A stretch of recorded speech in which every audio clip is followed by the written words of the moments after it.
Welcome back to the Realistic Cattle Ranch Challenge on Sunshine Forest. I'm BP, and it's time to get to work.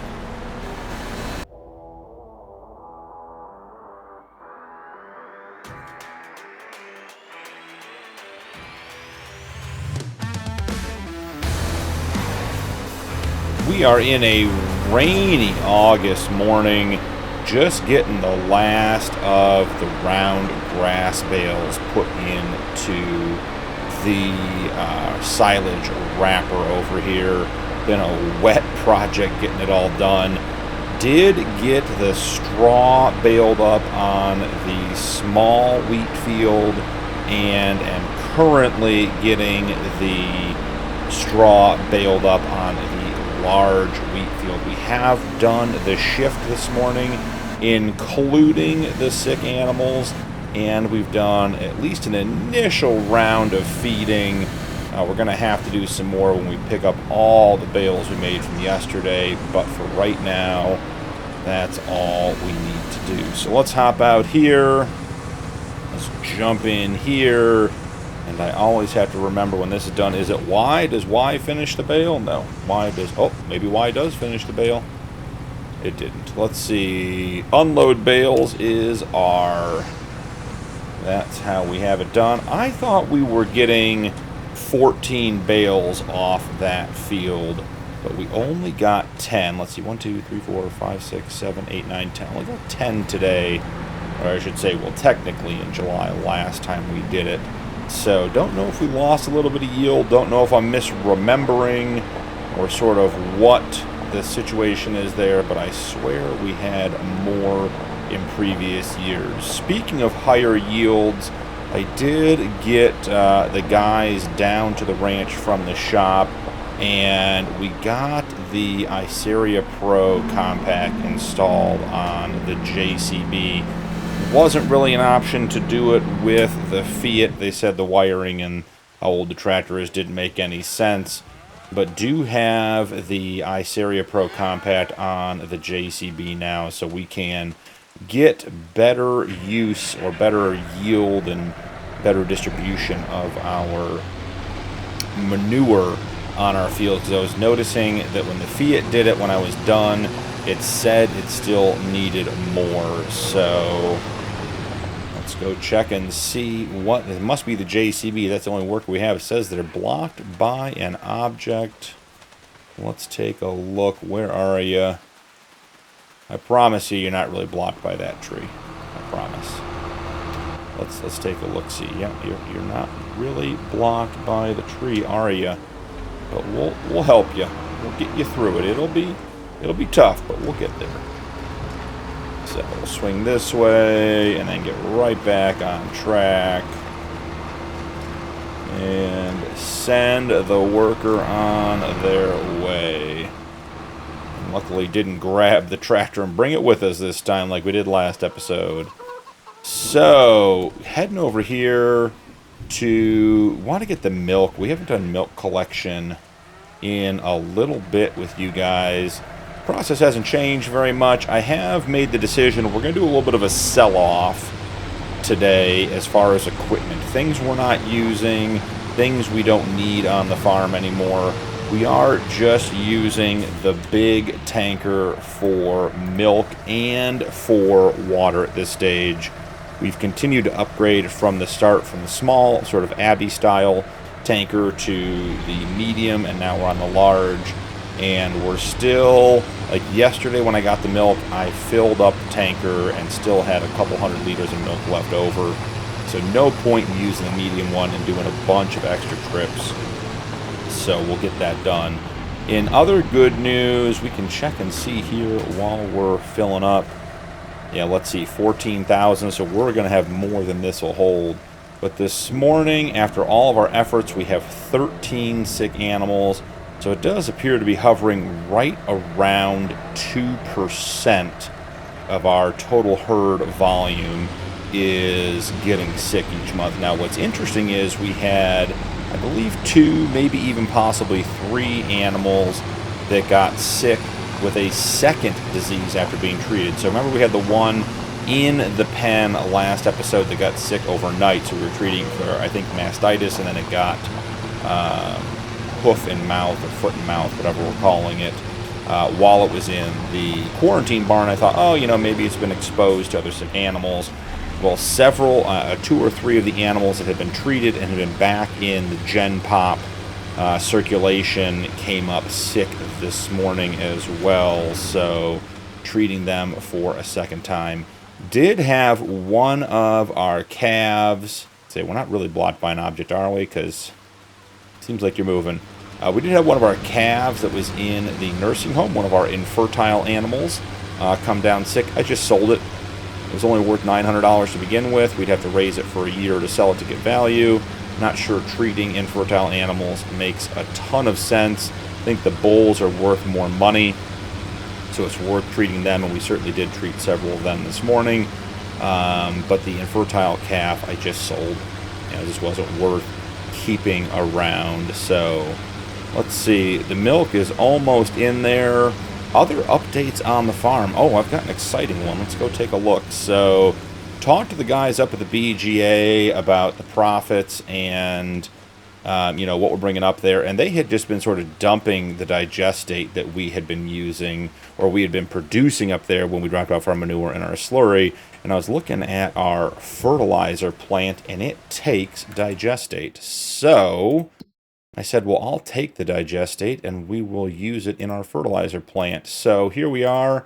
Overnight, we got 39,000 liters of digestate. That was our share from what we brought up there. Obviously, that digestate didn't sell overnight, so we didn't take any income on it, but it is back here on the farm. And we can get this up and active and running. I do think we want to pop that up to about 150%. That seems to be the right number for what we're getting in here each month, but that will help us produce more solid fertilizer. Now, we are going to be selling some equipment today, and we're going to be selling some goods today. Told you guys I would bring you guys back in, and we do that together. We're doing a little bit of selling off camera just because it was sort of odds and ends, and 3 things here and 5 things over there, and they're all going to different places. But we're going to do all of that together today. In addition, we are going to be collecting the bales and putting them in the shed. I'm glad we're not playing with the realistic weather mod by Arrow. We're doing that over on the Homestead series, because as you guys know that have watched that series, we would be melting our bales that we worked so hard to produce yesterday, which would be a real disappointment. I did have to take all 11 hay bales out of the shed and feed the breeding barn again last night. That barn is burning through about 75,000 liters of hay per day, or per month, I guess, since we're running 1-day months. So just an insane amount of food. I do feel like perhaps that barn has something to, the eating capacity in that barn seems high, because even our bullpen, which has just about half the number of animals in it, is not going through anywhere near half the food that barn is. So I don't know if the barn can dictate how much the animals eat, or if that's just the way it is, if the number of animals dictate it or what, but that is, it's crazy to me that we're going to be going through, you know, I mean, essentially 1 million liters of hay in that barn a year at that rate. Okay, slippery when wet. Turn the wheel there, guy. There we are. It's just amazing to me that we're going to be going through 1 million liters of hay in that one barn. So we don't get very much buffalo milk each month. I am sort of surprised at how little we get. We don't have a huge buffalo herd, but it is growing, and I am moving open females and buffalo calves every month, it seems like, so there certainly should be some produced. It must just be at a drastically lower volume than the regular milk. So try to get about 1,000 liters of buffalo milk per month. That's been our pretty consistent level for about 6 months now. So I don't collect it every day, but I do collect it about every other day, because the dairy production can certainly keep up with that level. That's not a challenge for the dairy to process 1,000 liters of buffalo milk. So heading back on over. Let's get this emptied. Shouldn't take but a second. I am once again perplexed at what the JCB could possibly be stuck on. Let's take a look and see. What object do you think you're blocked by? Is it a bale? Oh, I bet we wandered off the field. We sure did. Buddy, that's the wrong field. So hard to find good help these days. We're going to have another cut off this field next month. That is great news. All right, well, let's get this guy back onto the correct field. You guys can see the Iceria Pro Compact up on the mirrors and the little beacon on top. So had them retrofit everything, got that done. So it was a nice upgrade to the farm. I'm excited to have that for when we go to spread muck, because we're going to spread muck on grass fields with the JCB when we're done. So we'll get it done. Oh, that's another interesting update I got to tell you guys. So you remember last episode, I was just struggling with the New Holland harvester going 4 miles an hour, to the point where there was a New Holland header in the sale, and I was thinking, maybe the case header, which had never been a problem before, maybe it was a problem, rubbing, not lining up or something. I was all set and about to buy it, and I was like, all right, well, if I'm gonna buy a new header, I'll have to pay for it. It's fair and reasonable that we incur the cost of swapping headers, since we bought the wrong one and had the advantage of having the case in the sale. So I went and I repaired the header, and it occurred to me that the New Holland harvester and the case header both were in terrible repair shape, like below 50%. So I repaired them, and lo and behold, ran like a champ. So excited that we didn't have to buy a new header to get that done. So that is all repaired. I think I even repainted the header just to make it shiny and new. So we are all set and good to go there. The capacity is still going to be a challenge on the soybean field, but it will work at an effective speed now. So let's talk about some things we're going to sell off here. First and foremost, these bale forks. We'll throw a $6 repaint job on them. They're gone. Haven't used these in years. Don't see that happening. Number two, the small trailer that we pull behind the truck. I don't see using that anymore. We'll give that again a quick repaint and then a sell. And we're not looking to make a bunch of money here, just trying to clean up the yard.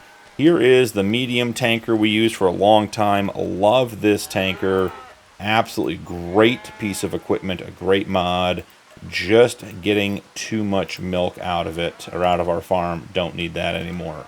What else was there? I thought there was one more thing that I was thinking we weren't using. I'll have to think about it. Moving on to constructibles. I wanted to wait for you guys. We are going to get rid of our original silo. Make 20 grand selling that, since we don't need it anymore. And that is gonzo. So I think in that regard, was there something over here? Oh, it was the windrower. We don't need the windrower because we have the prototype tedder from Colossus. So let's hit that with a repaint and a repair and get that sold. $61,000, taking us up to $2,085,000. So I think we're in good shape there. The animals that I did not feed this morning were the birthing barn cows. So let's jump in here and let's make sure we get some food down. All right, they had food. I was worried there for a minute. The food fill plane wasn't there. I was like, man, hopefully they didn't run out of food overnight. That'd be bad, because these cows are the lifeblood of the farm, giving birth to the next generation, producing milk. Definitely a big help having them on the farm. So let's top off the feed truck, and we'll top off the food in the barn as well. This setup has worked really, really well. Very happy with the TMR mixer right outside the barn. Has been just the perfect, quick, easy setup. Bring the supplies down here, get it done. not a big deal. So, oh, we're going to hit the barn. Yep, the brakes on the truck are not the best, but that is okay. That's just got to be a more cautious driver. So let's continue putting down some TMR for the lovely ladies. And I think they're going to take just a little bit more and then it should be about full. Usually we end up with some left over in the old roto mix at the end of the day for the next day to top it off. So let's see, man, they're hungry. Okay, well, that's fair enough. Excellent, excellent, excellent. So, bale collecting. Let's grab the TLX. And maybe we should stage the tanker and grab the slurry to make our BGA run. Have not made our BGA run yet. Just so you guys are aware. Let's see if I can get in here and show you guys. 130 bulls is what we have in the pen. Just incredible. At our birth rate, I think we're getting more bulls than we're getting heifers. So just prolific bull breeding ranch here. I don't know if they're all going to the PBR or the Pro Bull Riding Circuit or whatever it is, but I don't know if they're going to be hamburgers, but we produce a ton of bulls. Interested to see how much slurry we get out of this little barn here. I'm not expecting very much. Oh, 10,000. That's nothing to shake a stick at. So I was glad that our little quarantine barn had slurry. It also has milk. We could take a peek and see how much milk is in there. I suspect it's all but nothing, since we aren't specifically putting cows into producing milk. We're just grabbing the sick ones. So let's take a look and see what it says about the milk. Milk, 1,000 liters in there, so we can collect that tomorrow. That's not a big deal, but nice to have that on the ranch, not have to worry about losing milk while we're treating our sick animals, while we're taking care of our animals. I did this morning with the shift. We have all of our calf igloos, all of our calf huts are full.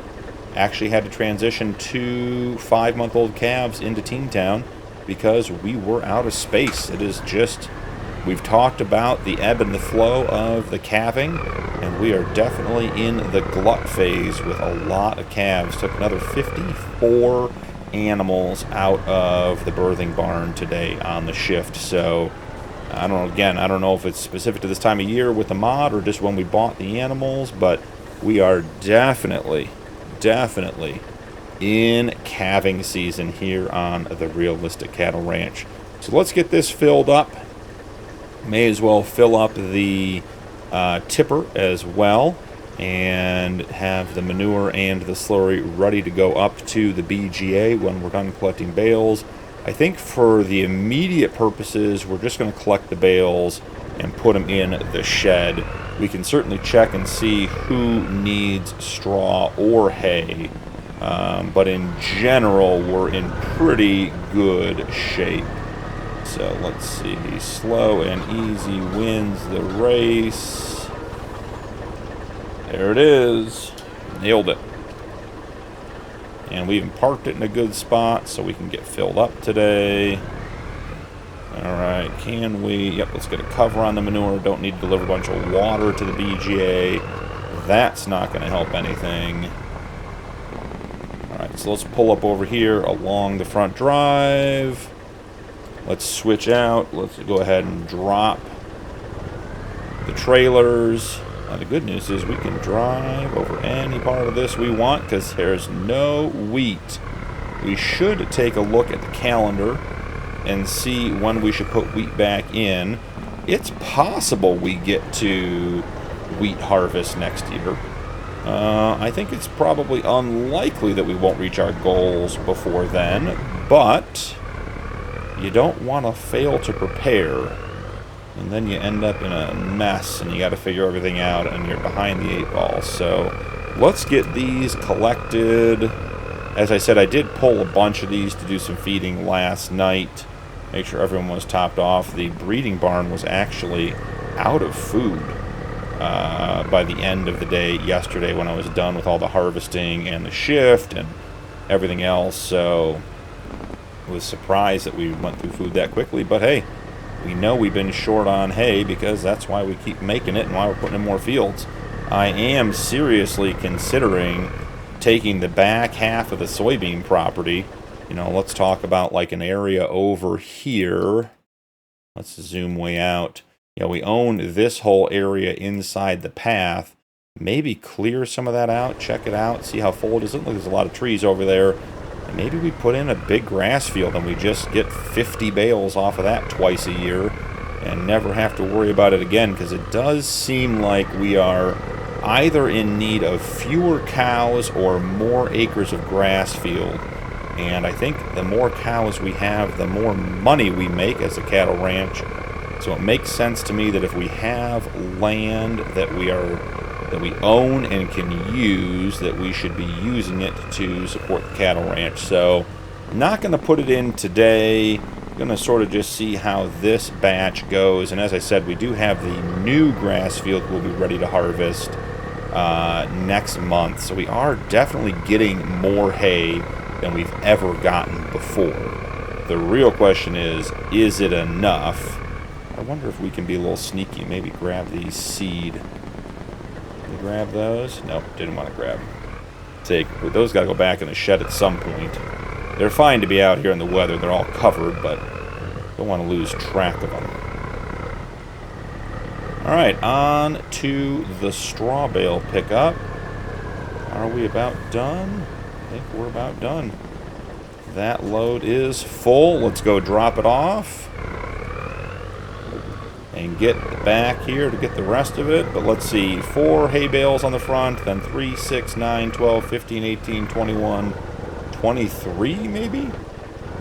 23 more hay bales, and then we got 10 grass bales from the silage. Now the 23 does not account for all the ones that I pulled off and used to feed the animals, so we certainly got more than that, but that is what is going in the shed, which is good news for us. Man, look at that, nailed it. Got all of them in the very first try. I think the JCB is done. If that's the case, then I think perhaps we should send him off to do some muck spreading while we're here to manage, because once we head up to the store, and maybe I do need to do a little bit of cleanup.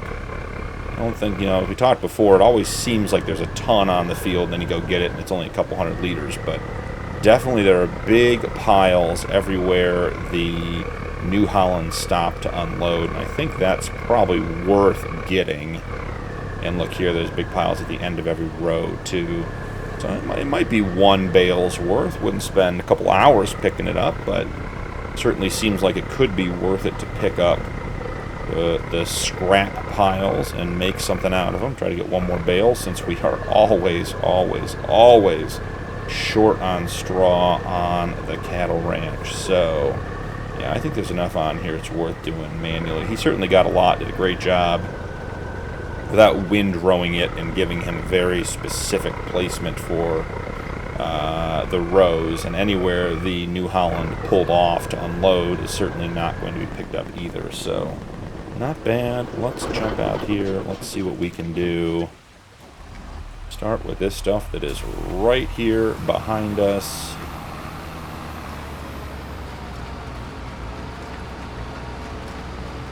Yeah, let's see. So we just turned a new bale, so that's good news. So we'll be able to check and see how much we actually left on the field. I don't think we can turn tight enough to get that little bit there. I think that bit might be a lost cause.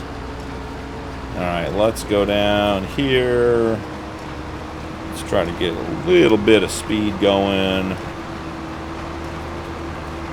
Yeah, see, it always looks like so much, but we flipped the bale, we put a new one on just as soon as we got started, and we are at 22%. Grab all this. Where's that little bit I couldn't turn tight enough to get before I miss it again? Right there. Alright, let's head on down the field to see what else got missed. It's funny to me that the straw that's been sitting on the field with the rain got so dark. You see how dark it is when you get close to it? It's a nice texture change. I'm enjoying that. Nice little detail. 32%. And it certainly feels like we're picking up more than that, but as always, like we said, you think you missed a whole bunch. You feel like there's bales and bales worth of stuff on the field, and there just never is. If we get one bale out of this, we will be counting our lucky stars. Let's see, grab this little bit. This is a decent sized pile right here. This was a corner that was missed. The corners tend to be worth going back and getting, because the baler tracks behind the tractor or inside the tractor behind the corners. There's another little corner piece over here we can swing by and get. Alright, let's see. Grab this. Grab this. Alright, we are at 61%, and I think we've gotten the biggest chunks off the field. So, as expected, may not be nearly as much as we thought it was going to be, but let's finish strong. Don't give up. Alrighty. One more pile here, and then the corner, and I think we're going to call it quits. I think that's it. Got about, I'm guessing, 65 to 67% of another bale. That's all there was. I mean, it was 6,000 liters. That's nothing to shake a stick at, and 6,000 liters will absolutely do work in the barns, so it was worth getting. It's always so funny to me how big the scrap piles look and then how little they turn out to be. Yeah, with this little, we might get to 6,500, guys. Look at us. Just racking up liters all the time. 6508. Okay. Let's go ahead and turn this guy off. Let's drop the bales out. Go ahead and get that folded up. Alright, the JCB needs to be put on the muck spreader to get onto the fields, to get the nitrogen levels back up. I am very hopeful that with the addition of the Iceria Pro Compact on the front, we are going to have better yield outcomes. I almost feel like we should move the muck spreader over here. We have a spot in the barn. Maybe we'll try putting it back there. We left it over here because initially this was the only barn we had. We wanted it out of the rain, which made sense, but I'm thinking that maybe now it's time to put it with the rest of the implements. Put the New Holland over here for long-term storage. Leave the Massey Ferguson in there. Otherwise, everything else goes over on the far side. So let's jump in here. Let's top off. 35,000, got a lot in there. That is great news. Do we have... Let's see. Do we have a course for this field? Let's see. Manure? Nope, only the grass fields. You know why we don't? Because these have... There's fertilizer in the planters, or in the seeders. So we don't need to put fertilizer down here. We could, but we also are making solid fertilizer, so I feel like if we're making it out of the digestate, which is barely worth anything to begin with, it's probably worth more to put this on the grass field and just sneak a little fertilizer out of our production if we have to, rather than put it on here and skip. So let's do that. So here we go. Clear current course, manure, grass field 1, load course, and send him on his way. Alright, so the nitrogen here is bad. Let's get in front of it and just double check. Let's see. The nitrogen here is 0 out of 65. And once he goes by with the Iceria Pro, we're 85 out of 65, which they say is perfect. Also need to put some lime down, which will be super easy because we have the new Colossus lime spreader on the farm. So heading back over, let's grab the TLX Phoenix, pick up the rest. Do we need to be plowing? We do not need to be plowing. All right, I mean the nitrogen's bad, the pH is okay. Not a big deal. Wondering if this is going to be one more trip or 2 more trips with the flat deck. We did lose one bale down here, so we'll have to go grab it. Too bad it didn't pop out the other end with the other two. Would have had them right there, but not a big deal. I'm excited to see what our yield is going to be on our soybeans. I was looking, we'll go take a look at the new silo when we go drop off the TLX, but I'm a little concerned that we might not have enough space in the silo for all those soybeans. I think we're at 130-ish thousand liters of wheat, and that's after topping off the chickens as well, who, you know, we feed once a year and they don't even get through half their food, even though the capacity on that coop is all but full. So, man, I do not want to make another trip on this one, but it is great news that we have to. That is much, much needed straw, so let's go grab that. Then I think we'll take a trip up to the store area and get the wood production stuff cleared out and sold. Man, we are bogged down in the rain. I've got the hammer down, and we are not making a lot of progress out of this field. Almost there. Alright, can we have as much success as we had last time getting all of the bales in on the first try? Let's see. We did. Man, that is good to see that bale shed filling up again. It has been empty for far, far too long. Alright, so maybe 6 or 8 more bales on this field. Not a big deal. Well, looks like 6 exactly. Alright, so we'll grab these. We'll check the silo. Then we're going to head up to town to get the wood production and stuff up there sold. I guess we could, I mean, we do have all of that stone in the stone picker. We could put that into the cement production and produce some goods there as well, just as a byproduct. We did talk about potentially putting a lime mill somewhere on here. So real quick, let's see what we got. Looks like square straw bales, the full ones, we got 42, and then obviously there's a bunch of little random ones. Hay bales, 27.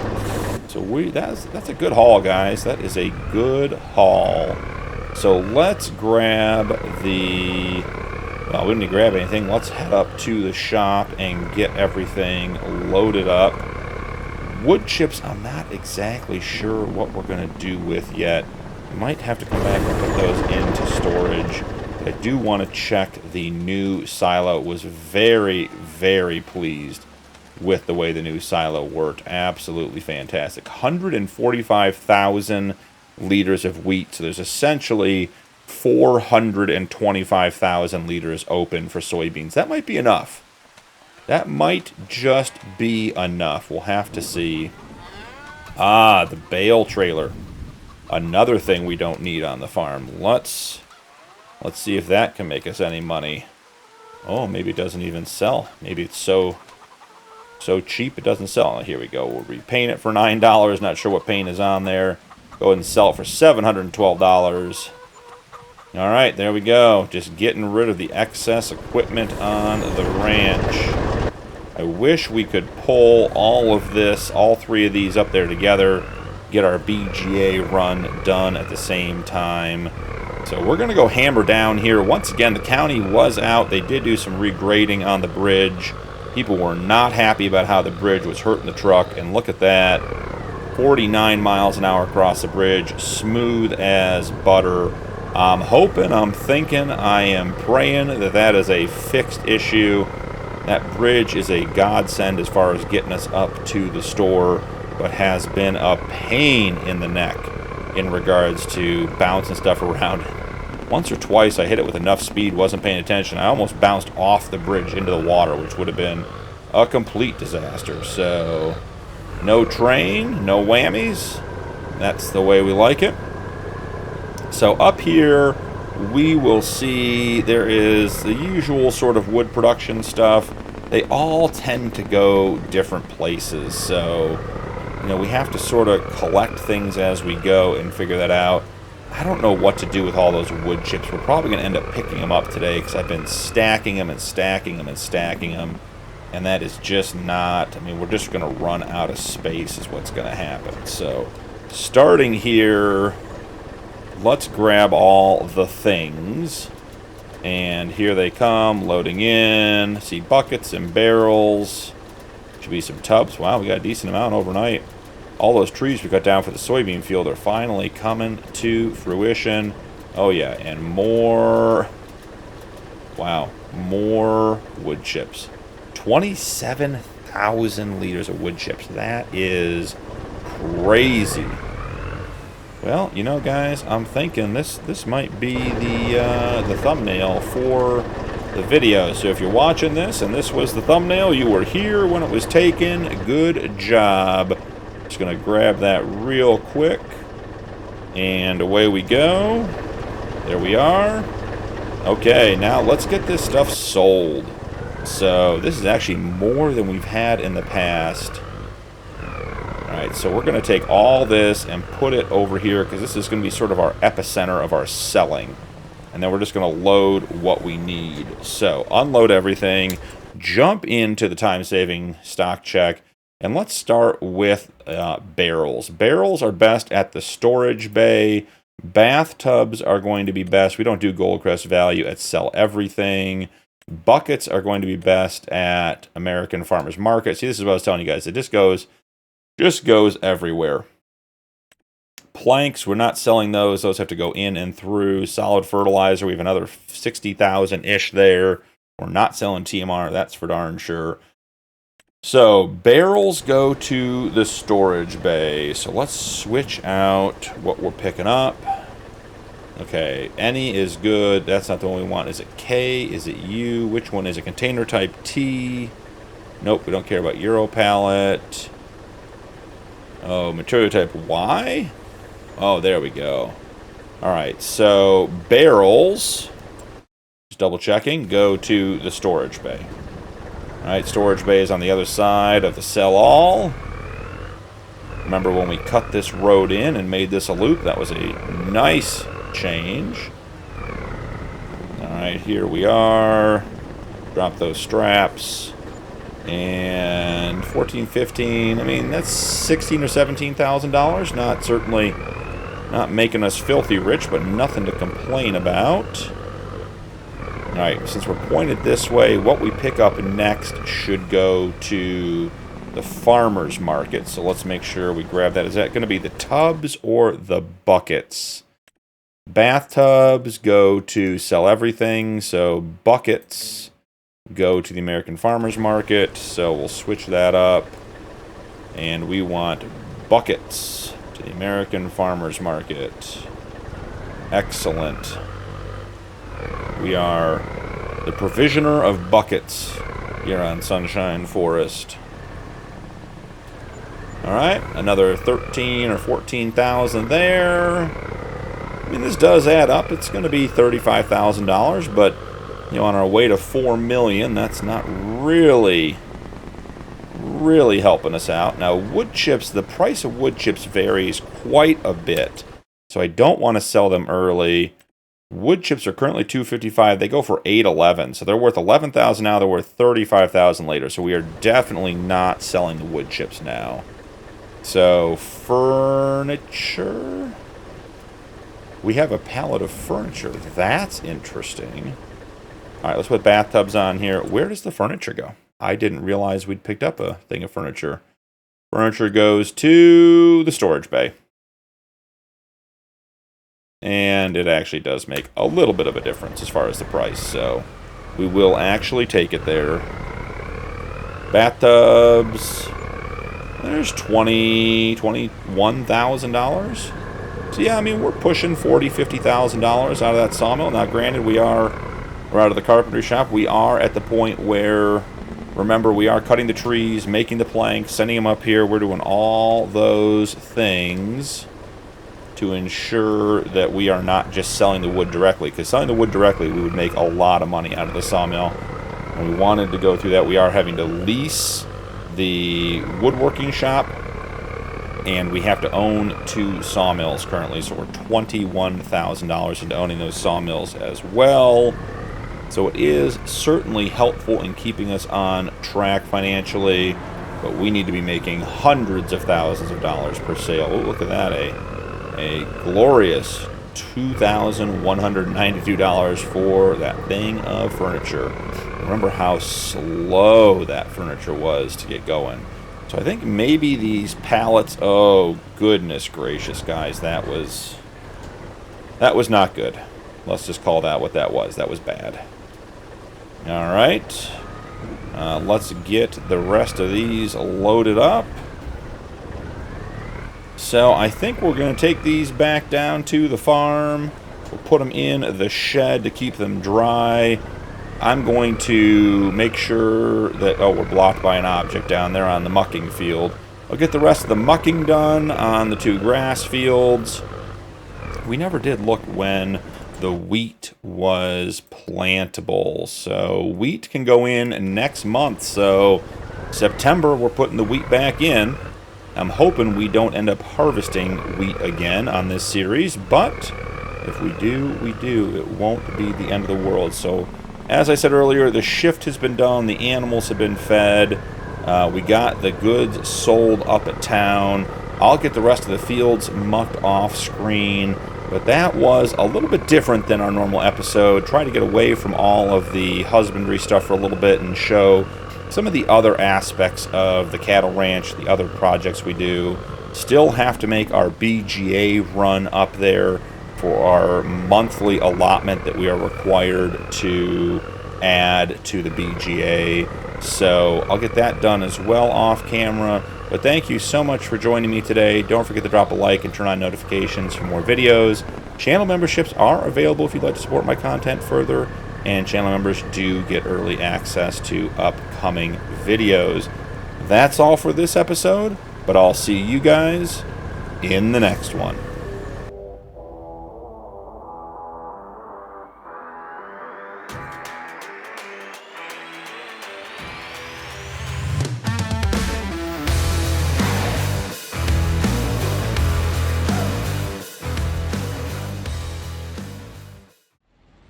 Welcome back to the Realistic Cattle Ranch Challenge on Sunshine Forest. I'm BP, and it's time to get to work.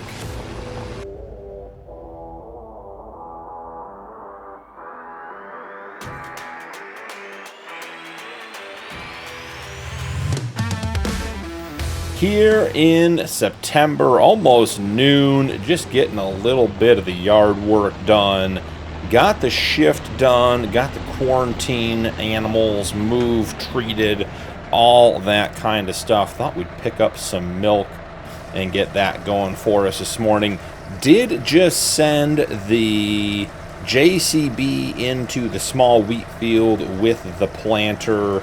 Excited to get the results on that from the Iceria Pro addition to the tractor, so should definitely help out with getting our fertilizer rates done correctly. So while he's working around there, we're going to collect the milk and get all that turned in. We have a cut to do on the grass on the new field. Obviously we're going to have to roll tonight after we plant. You can see the field getting planted right over there. Let's get the milk dumped and we'll just jump out and take a quick look. Yeah, making short work of that field. Do we have a weeder? Did we have a sprayer? Is it over here? Just trying to remember what we have equipment-wise. Nope, no sprayer in here. And we don't have a mechanical weeder over here, so gonna have some weeds to deal with over there, so we're gonna have to figure all that out. Alright, so these are grass, still only 37% fermented after last episode. Still dumping the milk in. It has taken a minute to get that milk in there. After this, we're going to run over to the birthing barn to get the milk from there. Probably do a buffalo milk run as well. Did have, I think we took 41 animals out of the birthing barn. Blocked by an object. Just, why is that tractor running so hard? There we go. It was like the idler was all the way up on that one or something. I mean, what object could you be blocked by? Oh, or did you just go somewhere? All right. Well, yeah, he just went somewhere. So, interestingly, did just get a message from someone that may have some additional information on the courseplay issues we're having. May have a solution or may have identified what's causing courseplay to function so poorly. Man, the tires are wet, guys, because we're on the wrong side of the river. Holy man, we ran for the hills. Let's get courseplay turned back on. That's going to be a mess getting this thing across, isn't it? We may have to ford the river. Can we get it pulled? Will it work? I think the planters or the cedars as wide as the bridge, maybe even wider. Well, while we're looking for our next pass, let's clean up some corners. No point in leaving those undone. Did do rounded corners on this field. Don't have very many square corners, so wasn't all that worried about it. Yes, even here, this is why Precision Farming and I don't get along. Have the Ice Area Pro, have it turned on. Let's just double check everything here. Let's see. And where is deactivate automatic seed rate? Yep, that's on. Application rate increasing. Let's see. Toggle fill item, toggle fill box, select seed wheat, lift seeder. Yeah, I mean, it's all automatic, so it should all be doing it. I don't know why it chooses to make this so difficult, but that is precision farming for you in my experience. Okay, that guy should be on track. Let's go grab the rest of the milk. Glad we found that guy. He was not close to where we were expecting him to be. So, after this, I think we'll take the Fiat, grab the Batwing, and get a mow. We should be at growth stage. Are we growth stage 3 or 4 on this field? We are 3 or 4 on that field. So, we could theoretically get a cut on the new grass field today, and the big and the original grass field, or I should say the big and the newer, but not the newest grass field, tomorrow in October. So that would also be very good news. 13,269 liters of milk. So quick update on the series. We're in episode, I think this is 57. Still running my 1.2.0.3 version of Realistic Livestock. I did not anticipate making any updates as we're approaching sort of the end of the series, but I did do some looking and was able to determine that the most recent update from Aero, as expected, did include the addition of a Highland cow's skin, which I would have loved to have and show you guys. So I did do a little bit of testing this afternoon, and I did update to the latest version of Realistic Livestock, and it absolutely destroyed the game save. This shed to the right was gone. The breeding barn was gone. The birthing barn had no color. I was missing another building. I couldn't tell you why it was so screwed up, but it absolutely destroyed the game save. So we're back on 1.2.0.3, and my guess is we will stay here until the end. I'm a little disappointed because I wanted to update and be able to go through the newest features so that when we ended the series we were on the latest version of it, so we could get sort of all the way from the beginning of Realistic Livestock, where it started and was much simpler, to wherever it got to when the series ended. But if it's going to affect the game save, just can't afford to do that. So unfortunately, if there's another update, we may try it and just see if that makes a difference, but can't come in here and have to rebuild the farm just to be able to run the update. As disappointing as not having Highland cows is, sometimes we just have to make better decisions. So that's where we are with Realistic Livestock. I am using it on several other playthroughs, so could definitely see some updated Realistic Livestock content on other series like the 555, like the Homestead Challenge, and on the Rod Challenge on Dakota 16X. So Rod Challenge we're using Enhanced, so just on the other two series. All right, so let's see. Buffalo milk, pull 1,000 here. I wonder if we actually have any buffalo milk here on this, in this barn. I doubt it. If we do, it's going to be just the slightest amount. Let's see. Buffalo milk, 74 liters. Well, we got all 74 out of there, guys. None of it got away from us. So, all right, let's get the rest of the buffalo milk. I did do the feeding in the birthing barn and the igloos. It feels like since the igloos were updated, the manure, I'm talking, not paying attention, the manure is filling much, much faster.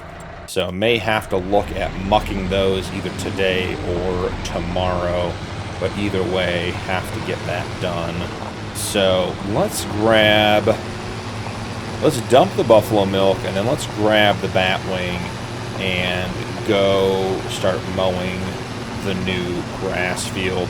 I think we're going to take the grass off of that field and just put it right into the birthing barn, basically. The birthing barn goes through 75,000 liters of hay a day, and we just need more hay in there. Has a 500,000 liter capacity. We have never been full. I don't think we're certainly not going to get full off of the new hay field, new grass field, but I do think it is worth adding all of that to the barn to try to get ahead a little bit. And then we still have some reserves in the shed. So before we do that, we will clean up a couple of spots here.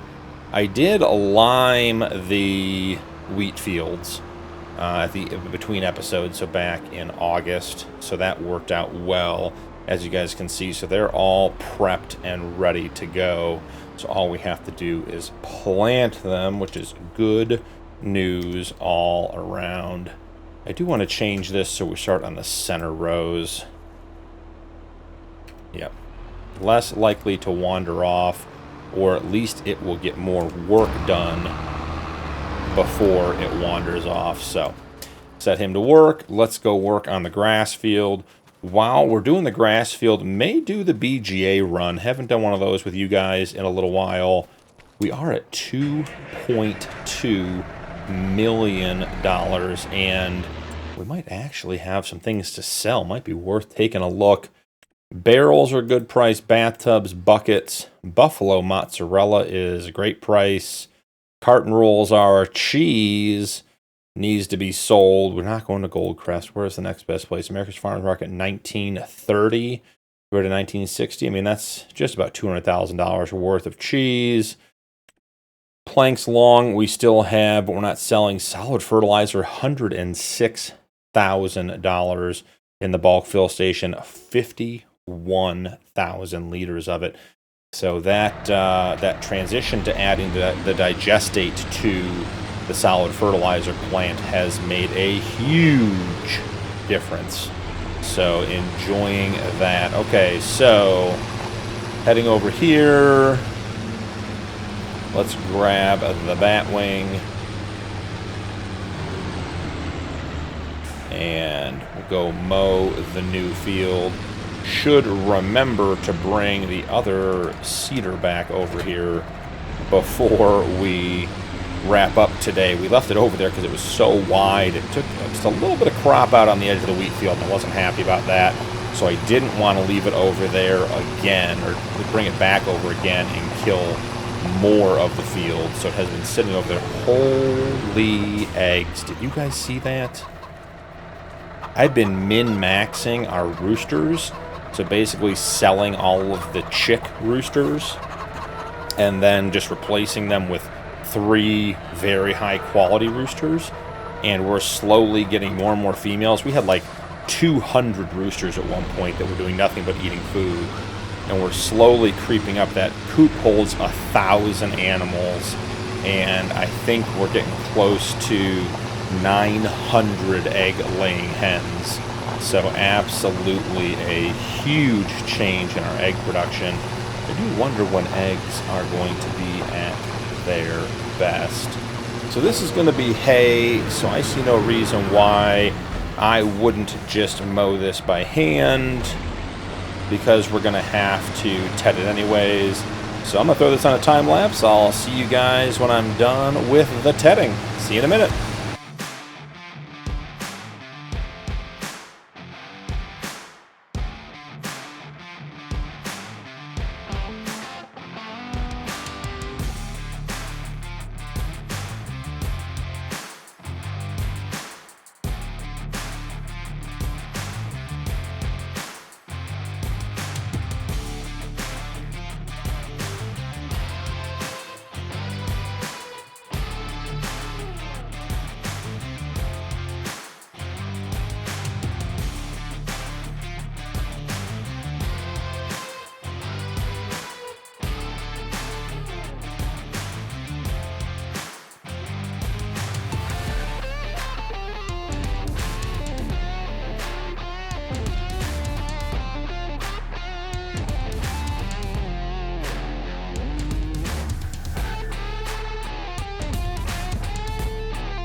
That is a wrap on the new grass field as far as mowing and tedding.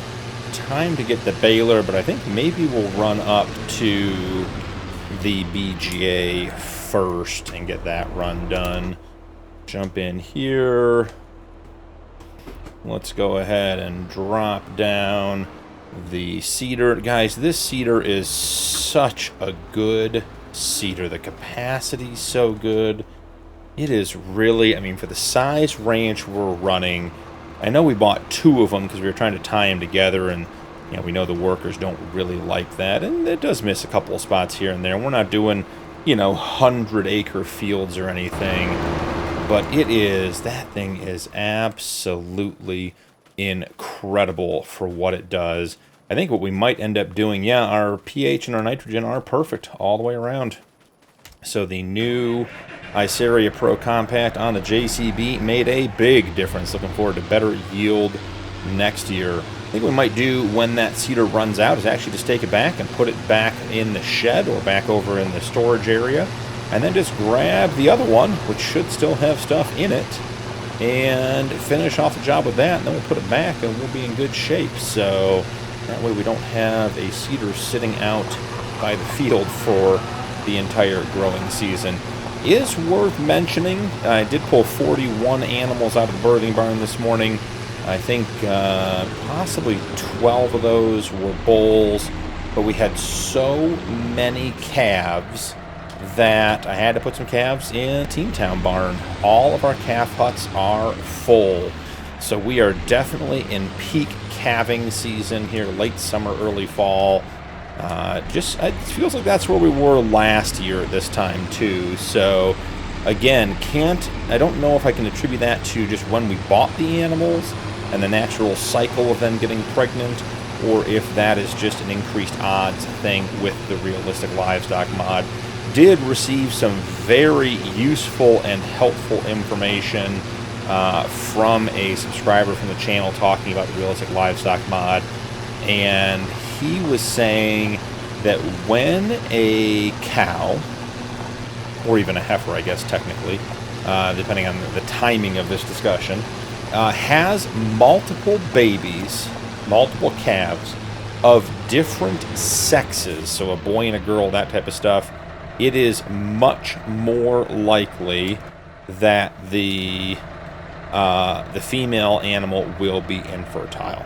So, very interesting observation, a very interesting fact, you know, in regards to what goes on in the background. So multiple animals previous to the update were just basically a blessing. You were just getting more animals, increasing your value, whether they were female and eventually got milk, or you know, were male and you could use them for meat. You know, more animals per pregnancy was 100% a blessing. Now it seems like there's a little bit of a downside with that infertility.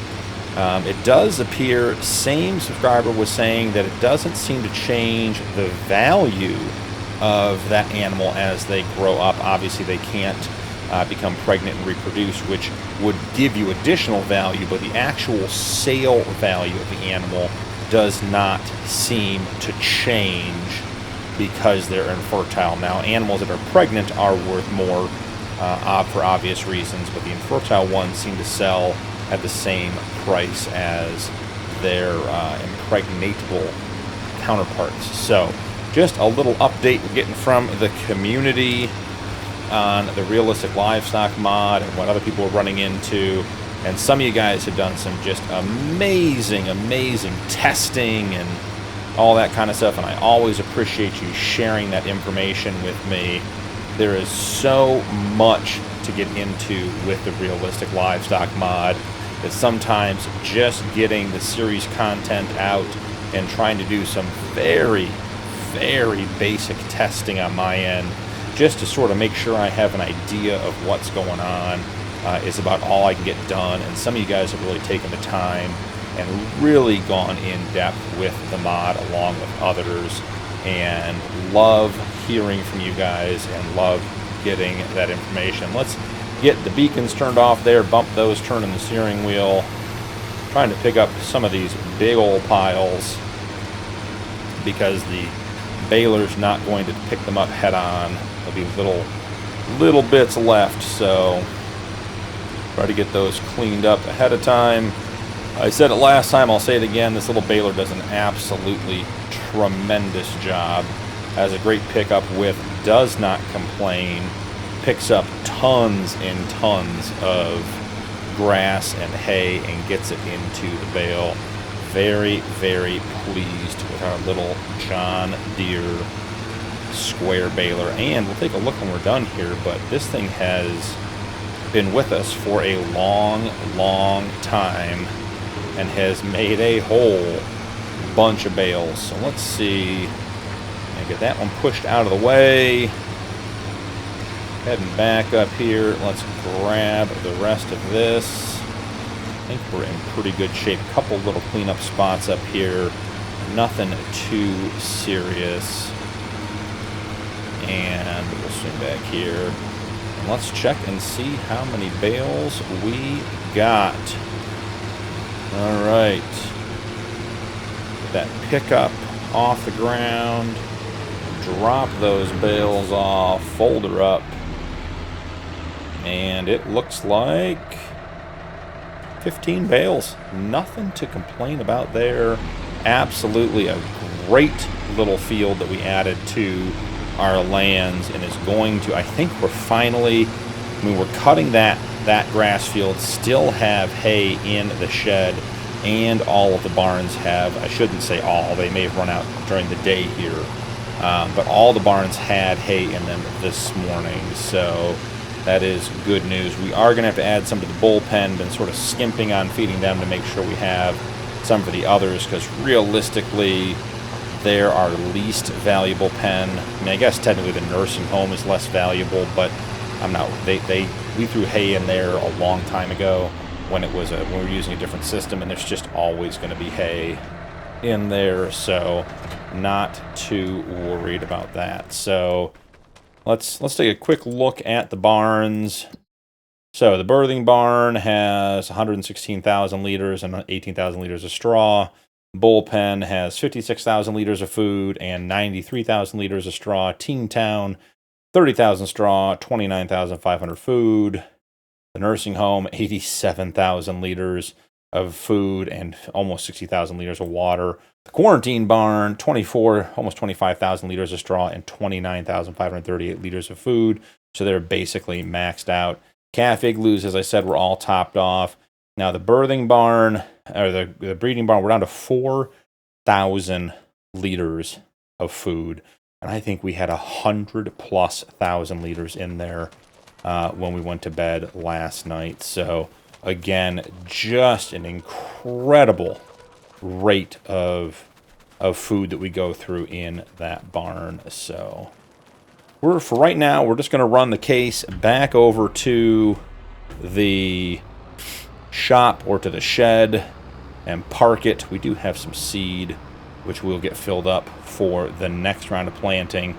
Definitely going to need to buy some seed when we go to do the soybean field. I think the soybean field is going to be ready, we say, in November, so we have 2 more months. So still in good shape there. Still need to roll our wheat fields. And let's get this squared up. I have to say, outside of this series, I don't know that I've ever really used... Oh, crash counter there. I don't know if I've ever really used the bale wrapper, this one behind us. It is a great little tool. I wouldn't want to do it for 1,000,000 liters of silage. It would be really time consuming. I'm thinking about like the Dakota 16X, the Rod Challenge series, where recently I did 1,832 bales. Wouldn't want to wrap all those. Think that might get a little cumbersome. Would be an incredible bale sausage at the end there. Would be just absolutely enormous. Go all the way across the map. Like building the Great Wall of China, but the Great Wall of silage. So, not sure it'd be great for the big playthroughs, but definitely great for what we're doing. The perfect size ranch to have one of those. So we're going to swing out over here. We have the wheat in here. And we're just going to set this guy on his way. Perfect. He'll be done in no time at all. While he's doing that, we will collect some slurry and then maybe even some manure. But what we're really going to do is get the flat deck and go collect the bales and try to get them into the breeding barn to get them fed and topped off before we go do the BGA run. May do the BGA run off camera again because we have all of that cheese and buffalo mozzarella to sell. So have to consider, what we have time for in this episode. And here we go, hitting the... I think this is going to be a little hard to get out of. But, we got stuff going in to the quarantine barn, and, this is the lifeblood of the ranch. This is what's making us the extra money. Oh, boy. I am glad to have this sort of medium-size tanker. Anything bigger than this on the ranch would be a pain to get around our yard. So one thing I am thinking about here as we head towards the end of the series, and I keep saying we're wrapping it up, and we are, not in any rush to do it, but just sort of letting it naturally come to a close. One thing I'm considering is making the ranch available to you guys when I'm done. Would have to go through and change some vehicles. I have some custom modded stuff on here that I wouldn't share. But considering maybe like a Patreon situation, let me know if that's something you guys would be interested in, where you could just sort of pick up the ranch wherever the series ends and play it from there. I'd leave it sort of fully stocked. You could download it, just put it into your game save and play it from there. So don't know if that's worth doing or not. I think it'd be a little bit of work, but it might also be a lot of fun. So, drop me a comment down below if that's something that you might be interested in, and I'll see what we can do at the end here and go from there. So, leave me a comment and let's discuss if that's a worthwhile endeavor, a good use of time. Now, man, oh man, did they miss this corner when they planted the wheat. I don't think we're going to get swung over enough to pick up the manure trailer. Let's do this. That's going to be too much. The short trailer works great in the tight areas, but it does kick over hard when it does. There, I think that's going to be about where we need to be. Perfect. 105,000 liters. It is, we have so many cattle on the ranch. The manure and slurry seems to be never ending. So we usually take 2 loads of manure up, 1 load of slurry, and most of the rest of what's left is taken to our fertilizer production to run overnight. Try to leave a little bit in some of the areas, or in some of the manure heaps and slurry pits, just to have a little bit in case we need to fertilize. You know, like the grass field we just cut probably should be fertilized, so just keeping track of that stuff. So let's jump into getting our cheese. And I think what we'll do to wrap this episode up is we'll probably sell the cheese, the barrels, the bathtubs, the buckets, the paper rolls. What else do we have up there? There's always something else. Furniture, maybe. There's always something that I'm forgetting up there.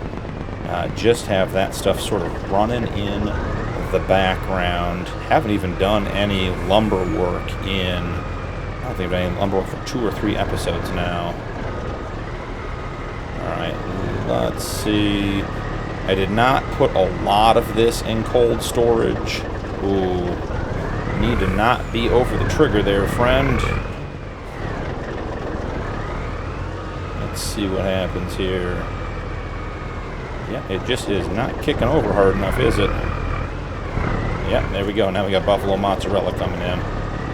Come on, kick over. There she is. And away we go. Alright, bumped the little button there, so I had to jump out and get some things reset. No cheese in here.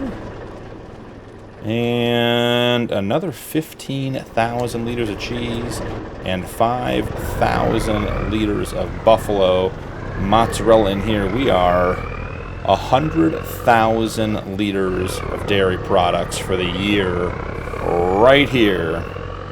So let's head up to the store. Man, even the TLX is dogging under the load of all this cheese. That is pedal down. We are mashed on the floor and just barely getting up to speed here. So we will run up here, get this stuff sold, sell our wood products. Should make a decent amount and still have solid fertilizer back here that we could sell secondarily. Man, am I glad we finally got the ground level figured out at that bridge, because hitting that would have hurt. So I will see you guys up there at the sell point, and we'll get this sold. We'll do the wood products, come back, grab the rest of the cheese, maybe the fertilizer, and see how much money we can make in September. See you guys in a minute. We are in town. Let's check some pricing. Let's see where all this stuff is going. Cheese. Obviously, they want to send it to Goldcrest Valley. We are not doing that. American's Farmers Market. Buffalo mozzarella is also, they want to sell at Goldcrest. We're also going to sell that at American's Farmers Market. So we are hooking a left here and swinging right on through. Hoping to make a couple $100,000 on cheese in total. And then we have our wood products as well. So straps off.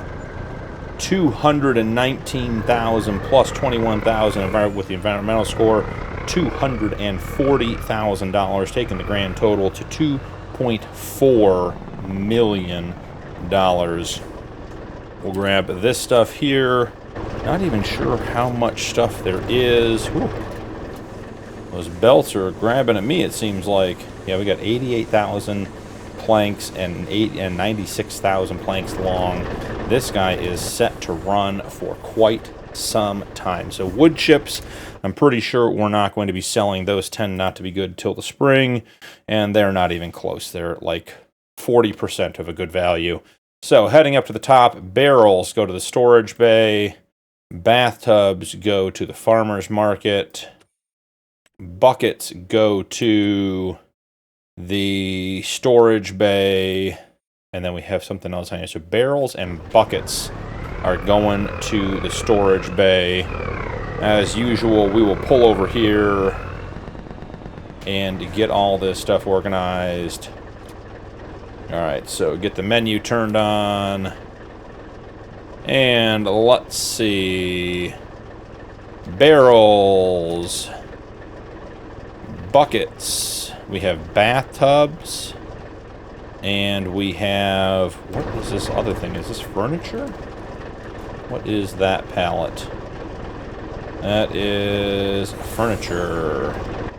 So, bathtubs, we said go somewhere else, right? Bathtubs go to the American Farmers Market, and furniture goes to the storage bay. So, here we are.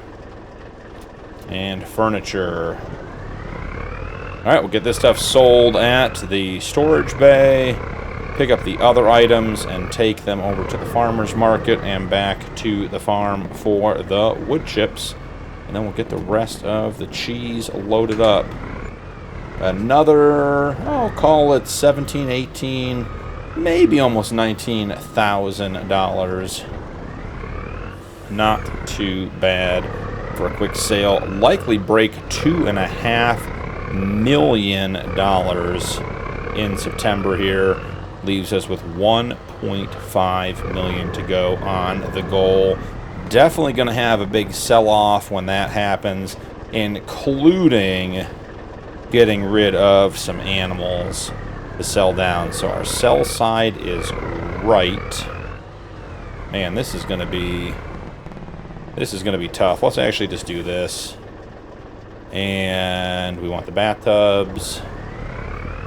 So we'll just do this. Perfect. $12,000. And let's grab those wood chips, take them back to the farm. The wood chips are going to sell for a decent amount. So I'm going to run back to the farm. I'm going to put the wood chips in the bale shed. I'm going to grab the rest of the cheese. And I will come back up here to sell that. And then I have the BGA run. Probably need to get the JCB running on the roller before we head back up here with the cheese. But I will meet you guys back up here when it's time to sell the rest of the cheese. I suspect we can make $9,000 at that $2.5 million mark. So I'll see you guys in a minute.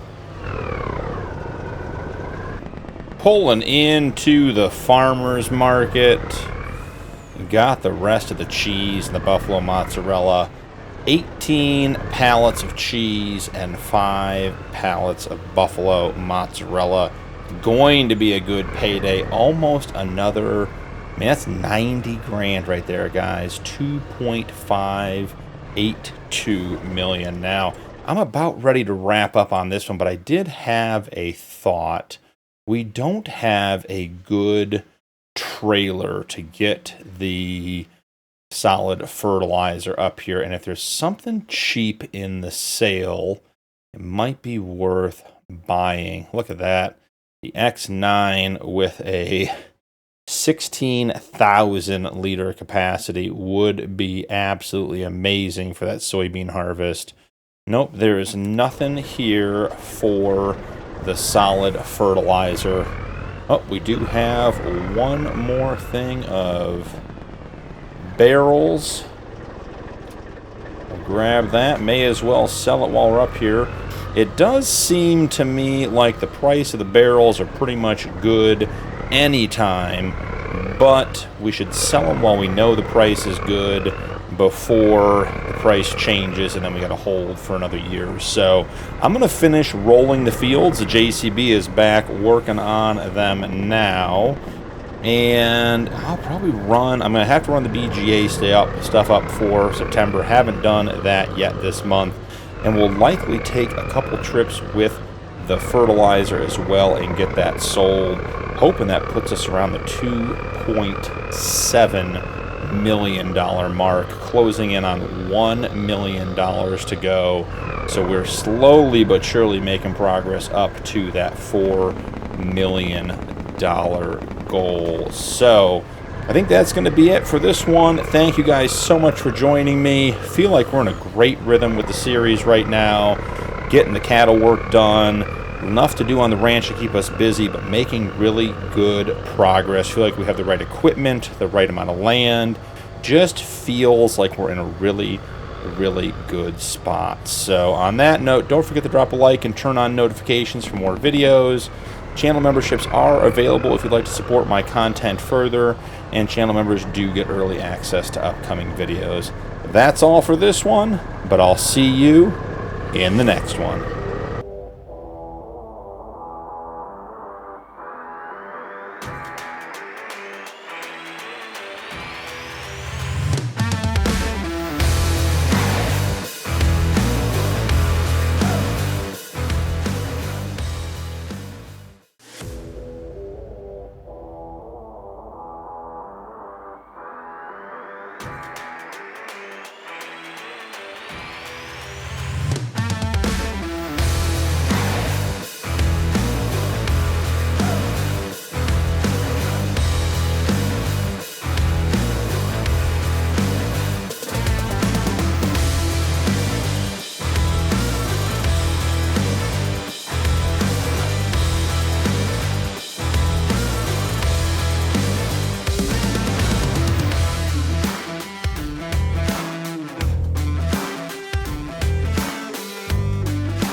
Welcome back to the Realistic Cattle Ranch Challenge on Sunshine Forest.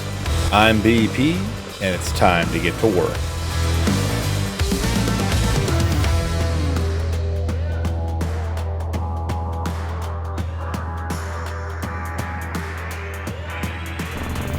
It is a beautiful, crisp October morning here. We are hard at work here on the cattle ranch. As you guys saw, starting out this morning, we leased that big red plow and we cut in a field behind the new soybean field. So right over there. Want to get another grass field put in. Want to get that started before winter hits. Didn't see a lot of point in taking the time to do that with our existing plow. Also didn't think we'd be putting many more fields in, so buying that big plow doesn't make a lot of sense. Just ran the plow back up to the store on the flat deck. While we were up there, grabbed some lime to make sure we have enough lime to get the new field done and get us through the winter. And on my way out, I noticed that the wheat fields are all full of weeds. So we leased a weeder so we can get these fields taken care of. We don't own a sprayer, so figured it was worth just getting this done. We're going to go ahead and hire this out on a worker. And 2 headlands, 2 rounded. Start on... Oh, we can start on the center. That's fine. That's not a big deal. We want to get this going here this morning because there are important things for us to go over this morning. We have made the change to Realistic Livestock 1.2.1.5, and ladies and gentlemen, it works and is not crashing the game save, so we are on the latest version. I am excited to go do the morning shift with you guys. Probably could even get rid of a barn at this stage. So much to do now that we have that. Look at that. The weeder is working so well. Now, we're going to head over and we're going to do the shift. We're going to do the new shift because we have the latest version. I did muck the calf igloos last night. As we discussed, they've been filling very quickly. We can check and see when we do our BGA run later, but I filled up this trailer, and I think it's like 16,000 liters of manure just out of the calf igloos. So just an insane amount of manure out of the calf igloos. So let's start our shift this morning. I haven't done this yet. I haven't tested it. I haven't looked at it. We are coming into this cold and just going to hit it hard and hope for the best. So first order of business, and this is what I was most excited about. We have sick animals at the top of the feed. So we can now select this animal. Let's see. We can come in here. We can treat all of our animals right off the rip. Not treated, start treatment, great. And then we can come back and let's see, immune, immune, immune, immune, immune, immune. So we had one sick animal. Look how easy that was. No extra shifts, movements. We can probably get rid of that other barn now. This is such a big upgrade from us. So coming in here, picking all the females with no suitable male. And any of the bulls and any calf, any regular calf over 2 months old. All right, no suitable male. No suitable male. Wow, we are going to be moving quite a few animals. And look at this, guys. You can also see Stormy, who I named, Realistic Cattle Ranch Challenge 03, as far as the month they were born. Also has her unique identifier tag up there, so we can see both identifier and name, which makes it so much easier to keep track of the animals. So many quality of life changes in the last Realistic Livestock update. Well, it's probably technically not even the last. It's the first one we've gotten to use on this playthrough, but my understanding is some of these features have been around for a couple of updates now. So just excited to get my hands on them and get moving in the right direction. Feels like we're going to be able to finish out this series with the latest version and all of the features, which is going to make it a ton of fun. Also noting that it has in the past been that the calves are in birth order. So they go 0 month, 1 month, and when you get to 2 months, which is when I move them, they should all be 2 months thereafter. That doesn't seem to have changed either, which is a nice quality of life feature for me. So you find the first 2 month animal, and then you just click the rest all the way up until you get to the adults. Also appears some of these, it almost appears like some of these are in better order as far as being grouped together, or at least we're not having to search as far. Wow, we are going to move a ton of animals this morning, guys. This is a lot. Move selected, 50 animals coming out of the birthing barn. That's crazy. That is a ton of animals. So head over to the igloos. I suspect we are going to find ourselves in a position where we don't have enough space in the igloos. That is a-okay. We will make it work. We're going to move these over. And then we'll come back over here. We'll grab the first 2. Put them in. And I have not done the feed or the water. Just excited to get to the shift this morning and wanted to keep up with you guys. So 2 animals ready to go to Teen Town. That means 2 more calves get moved into the igloo. So far, as long as we have 2 or 3 animals moving out of each igloo, we might get this done. It could still happen. So let's see. 1, 2 coming out. We'll move those. And then we'll come back in here. We don't put any bulls in.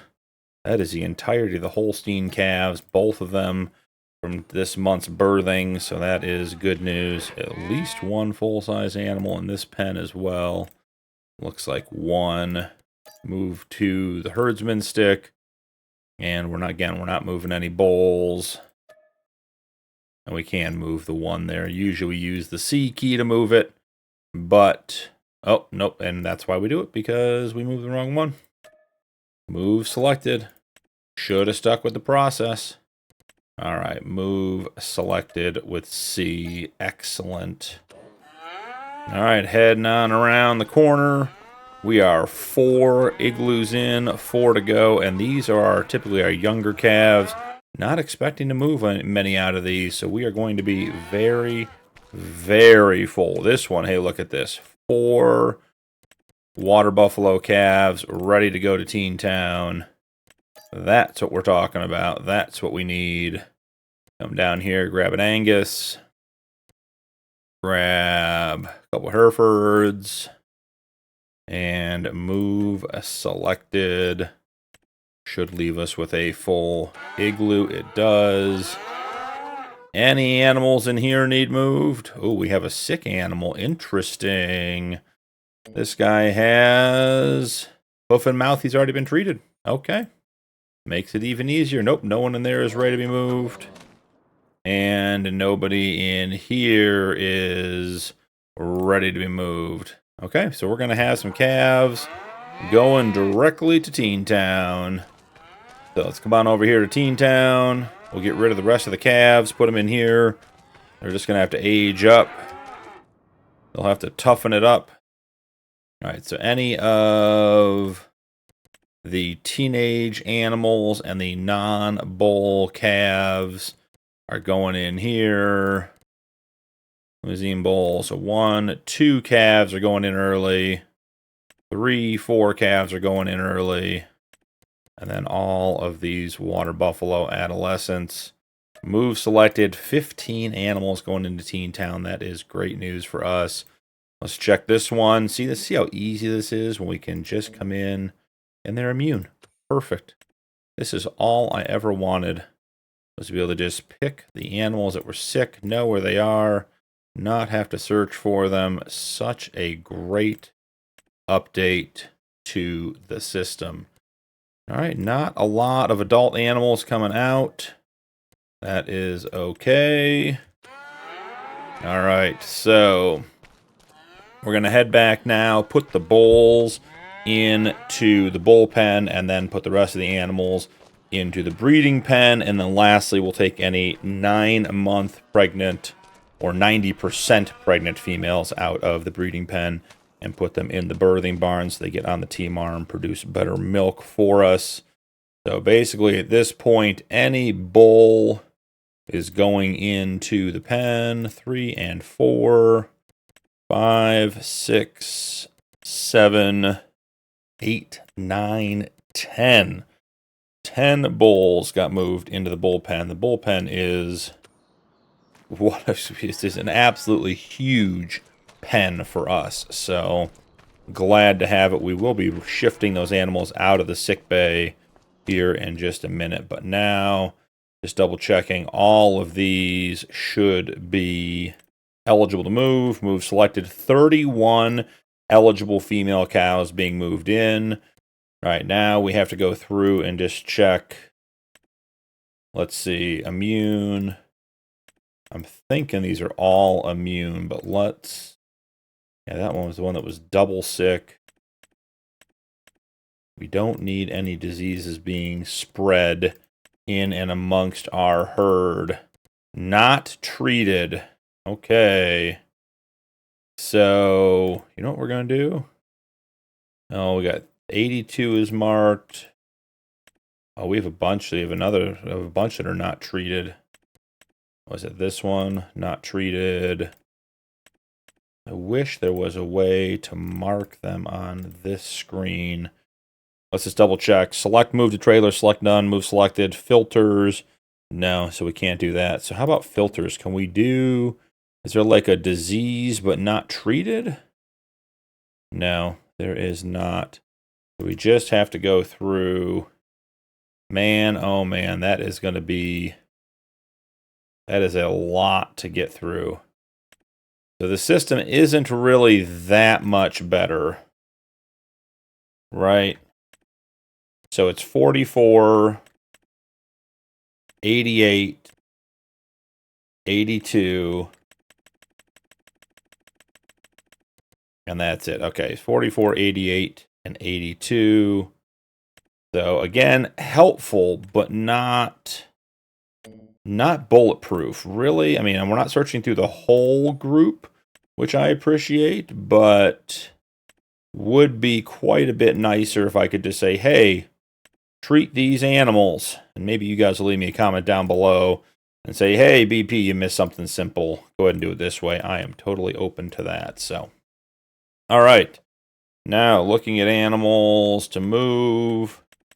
Anyone who is 90% pregnant is going to get moved. And guys, we have a ton of animals in this pen. So this takes the most time. But this is how we min-max our herd and get where we need to be. We're going to get to a point here pretty soon where we're going to start selling off some animals. Both of these were 90. I do wonder, after we go through and do this, I'm going to go through and see if the filters, if there's a filter on there that would have allowed us to just pick animals that were 90% pregnant, because that would be a huge update and heading the right direction and getting these sorted. And Black Angus, they seem to be our breeders some months. It's funny, I don't feel like the Holsteins breed as prolifically as the Angus and the Limousine, but I'm guessing it's just, you know, meat animals are meat animals and they're meant to be bred, so they are more responsive to the breeding. Almost done with the shift. Just wanted to do this with you guys to make sure we got through one with the latest version. As you can see, this is a time-consuming task. Why we have 2 workers out in the fields working for us while we're doing this. Otherwise, the field work would not be getting done today. So, and guys, we should have hireling cows. We're going to check and see if any are visually apparent in the pen. But because we're running the newest update, we should be able to see them. All right, those are the bowls. Great. Move selected. All right, real quick, let's just check the filters. So is there a way to say, all right, pregnant? You can say pregnant, but you can't really say how pregnant, so not a huge help. All right, do we have any fluffy cows in the pen that we can see? I don't see any fluffy cows. Maybe we'll walk back through here and check and see if they're in the barn. We definitely have, we have 286 animals. So we have more animals in the barn than we're going to visually be able to see. But it would be fun to see a Highland cow on the ranch. Doesn't look like it's going to happen today. That is A-okay. So, let's get these guys transferred over. Select all. Move selected. Took 50 animals out and put 18 in. I think we are, we're trending back down the other way. We got the ebb and the flow with the herd, and I think we are peaking on the flow and maybe getting ready to hit a little bit of an ebb, so we'll have to just see. All of these animals are coming out. So before we move them, we do want to make sure they're all treated and immune. They all are. Any of them infertile? Yes, there is one infertile, number 49. So select all, move selected, all 12 animals. Perfect. Head over here. We'll get these guys put in. Let's see, adult cows. Oh, 90% pregnant right off the rip. All right, we have, yep, another one that goes in. Another one that goes in. Ooh, we have a Highland cow in here. And it's pregnant. We're going to have little baby Highland cows. It's going to be great. That is so exciting. All right, so we actually have a couple animals that are 90% in here. So that is great news. So we have a couple going to Teen Town. What was it? 49 was infertile, so they can go over to the old cow pen, the nursing home. We'll get the 3, I think it was 3 that were 90% here. So, oh, we skidded to a stop. We were moving too fast. Let's see, 90, 90, oh, 90 and 90. So there are only 2 of them. That's fine. Move to husbandry. All right, the rest of these, we're going to put the 1 in the nursing home that's infertile. The other ones are going over to Teen Town. So that, guys, that is a full shift here with the new realistic livestock mod, the most recent update from Arrow. Liking the updates, still really want to be able to treat the animals just more effectively than we are right now. If they're sick, I just want to be able to click on them, and I just want to be able to treat them. I don't want to have to go into multiple menus. I don't want to have to keep searching. I don't want to have to keep trying to find them, but, you know, eventually we will get there. Certainly just being able to identify them is a huge step in the right direction. So let's get a morning feed going here while the tractors are out working. We should check on the Fiat. It may very well be done. Oh, are we not transitioning again?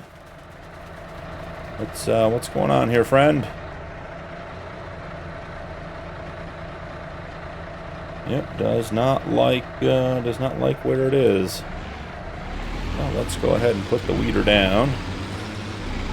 And since we're here, let's clean up that little bit right there.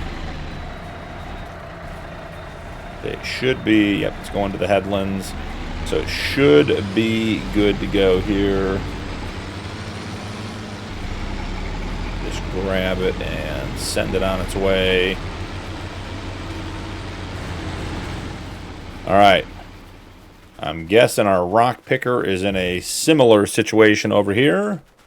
At least it's on the field. Can't complain about that. Yep, let's see. What's going on here, friend? Yep, none of them want to make the transition. Now, that issue was addressed. It appears to be a conflict, or at least part of it was a conflict with the Better Winch mod. Supposedly that's been fixed.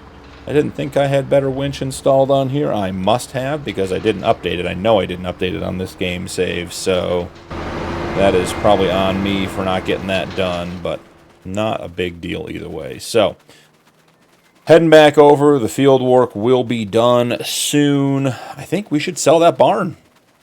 You know, I mean, I think that barn is just not necessary. It was only in there as a quarantine because we were having so many issues with the sick cows, but now that we can treat them in place, I think that's an easy fix. So let's get that sold. Let's get the animals fed. We got to pick up some milk. We got to do the BGA run, see what we have to sell. All right, so construction, sell the quarantine barn. Yep.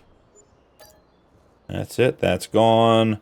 We will empty the manure heap. You know what was in that, quarantine barn? There was some milk in that quarantine barn, I'm sure of it.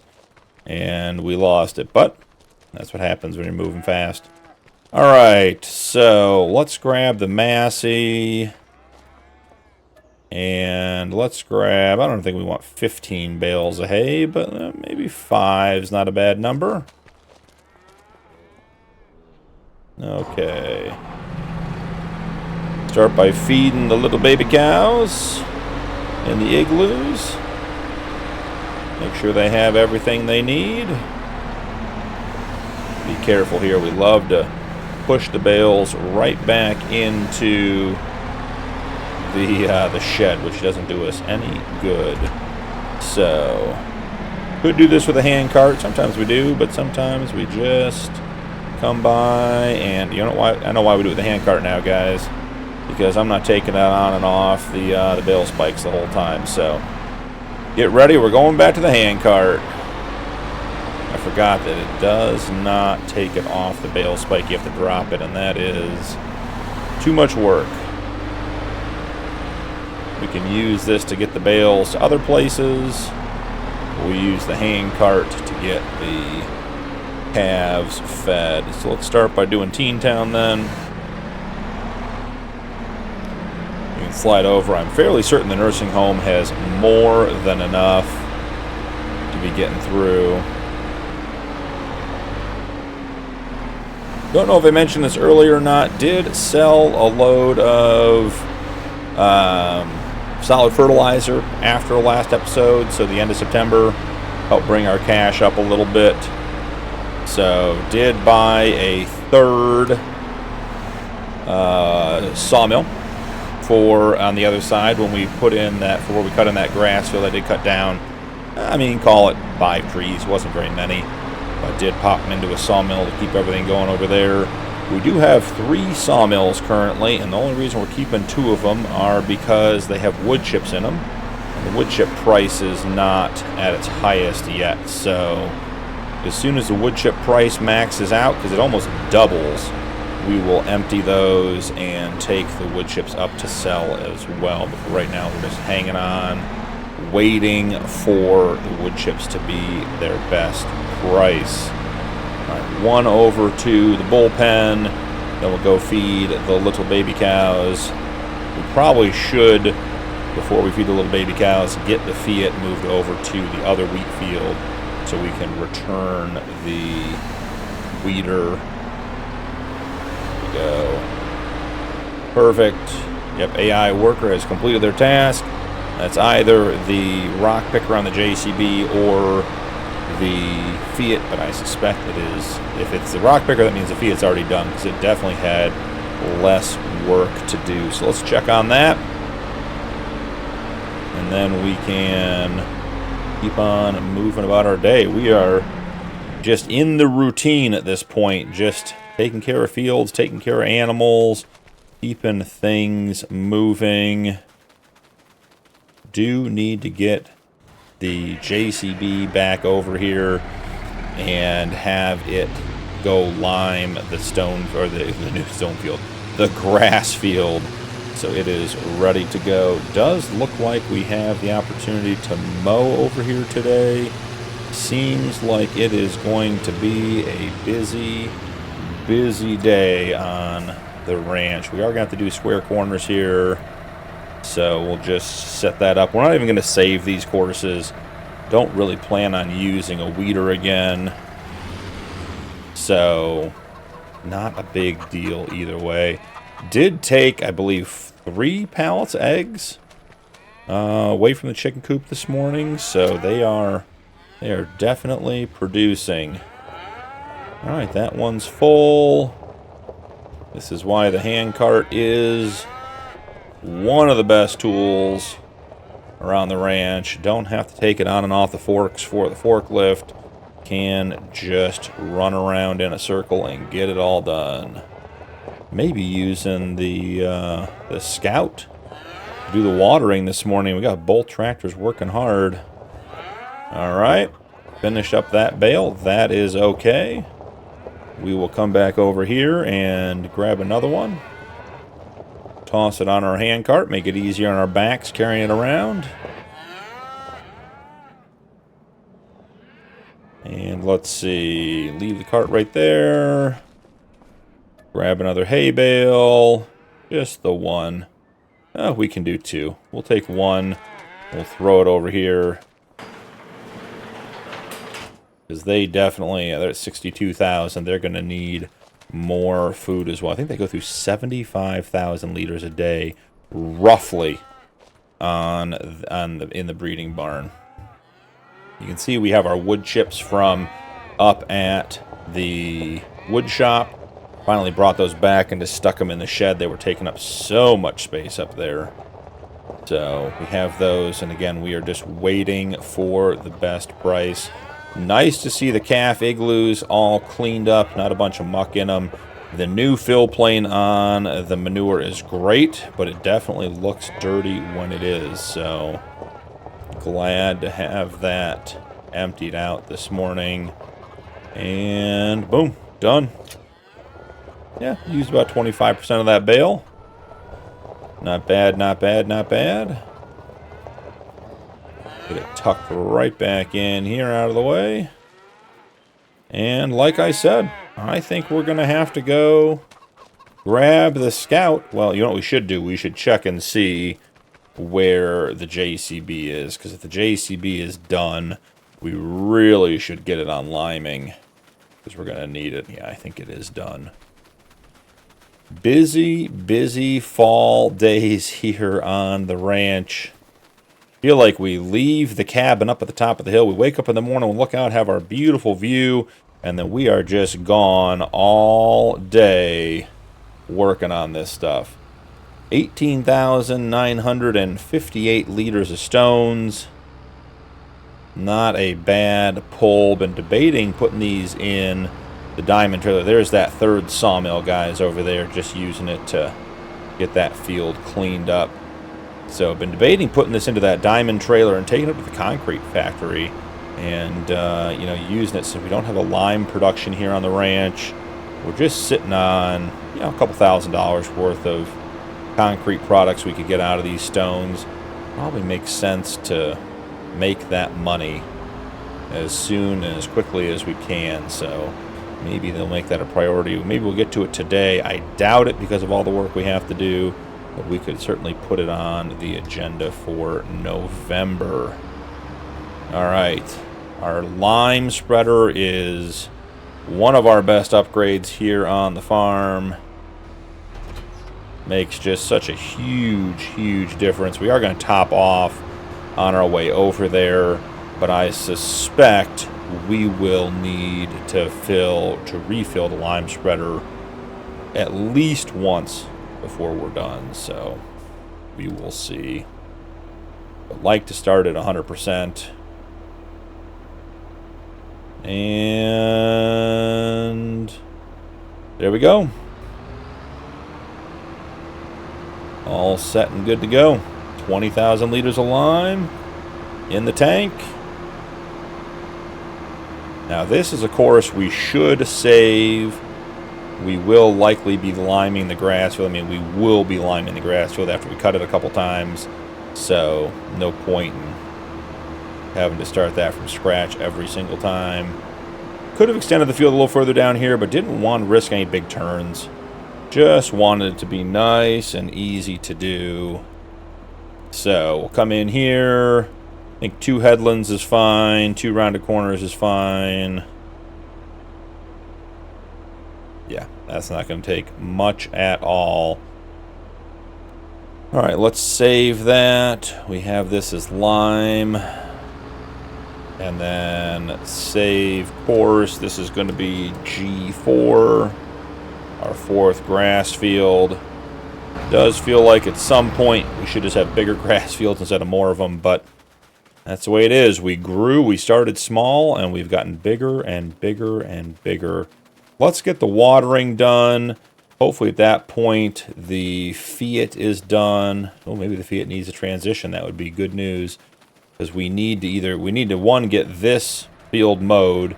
We also have muck to spread on the new grass field, the one in the trees there back behind us. So need to get that done as well today, and we need tractors for all of that work.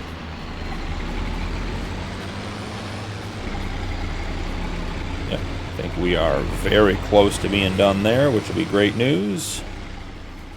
While we're waiting on that, let's go ahead and do water. Have not used the Scout very much since the beginning. Great truck, though. Still love this thing. Did a ton of work for us. Lots of trips back and forth to the shop in the early days. So very much a part of the history of the ranch here. So we'll let that fill. While we're doing that, maybe we should start collecting for our BGA run, since we won't need the flat deck. Question is, will we end up... Actually, we should connect and get... should we? No, we don't need to put the ramps up because we got to put the weeder back on there. Alright, so let's get our first round of the BGA run done. It's usually 1 slurry tanker, and then I got to do 2 tippers of manure to meet our monthly quota. So just go around and get all filled up here. What did we get overnight? 22,000 liters of slurry. Nothing to shake a stick at. So let's check on our animals here. The birthing barn, 89,000. The bullpen, they have 46,000. That's not a ton. They have a decent number of animals. Teen Town is full. The nursing home has 69,000 liters. They're fine. The igloos, we topped all those off. The extra large cow barn, which is the breeding barn, has 62,000 liters of hay. And as I said, I think it goes through more than that. And then our chicken feed is good as always. So no issues there. We could go back to the bullpen slurry and get that. We don't usually need to do that to get the first round of slurry filled. So we'll check and see if we've made enough progress. 7,000 in here. It is typically the breeding barn that is the big producer. Fills us up, and then we take whatever we get left over from the bullpen and put it into the solid fertilizer production. While we're here, we may as well grab the trailer.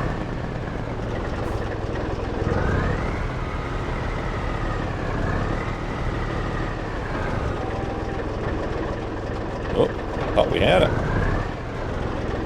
Over celebrated too early, hit the button, thought we were there.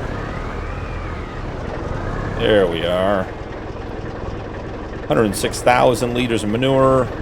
Topping us off, we were at 16,000 from the calf igloos. And, yeah, 85,000 liters in the birthing barn. As always, our big producer when it comes to slurry. All right, we're going to let him fill here. We'll go around and do the watering. Make sure everybody is topped off and happy.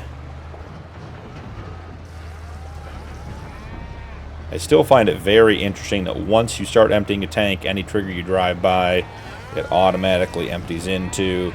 Great feature for opportunities like this. Not sure I want all my tanks just emptying on their own. That does seem a little bit like it could be not great for us in some situations, but you know, I guess we have to live and learn. All right, the weeder is done. That is good news.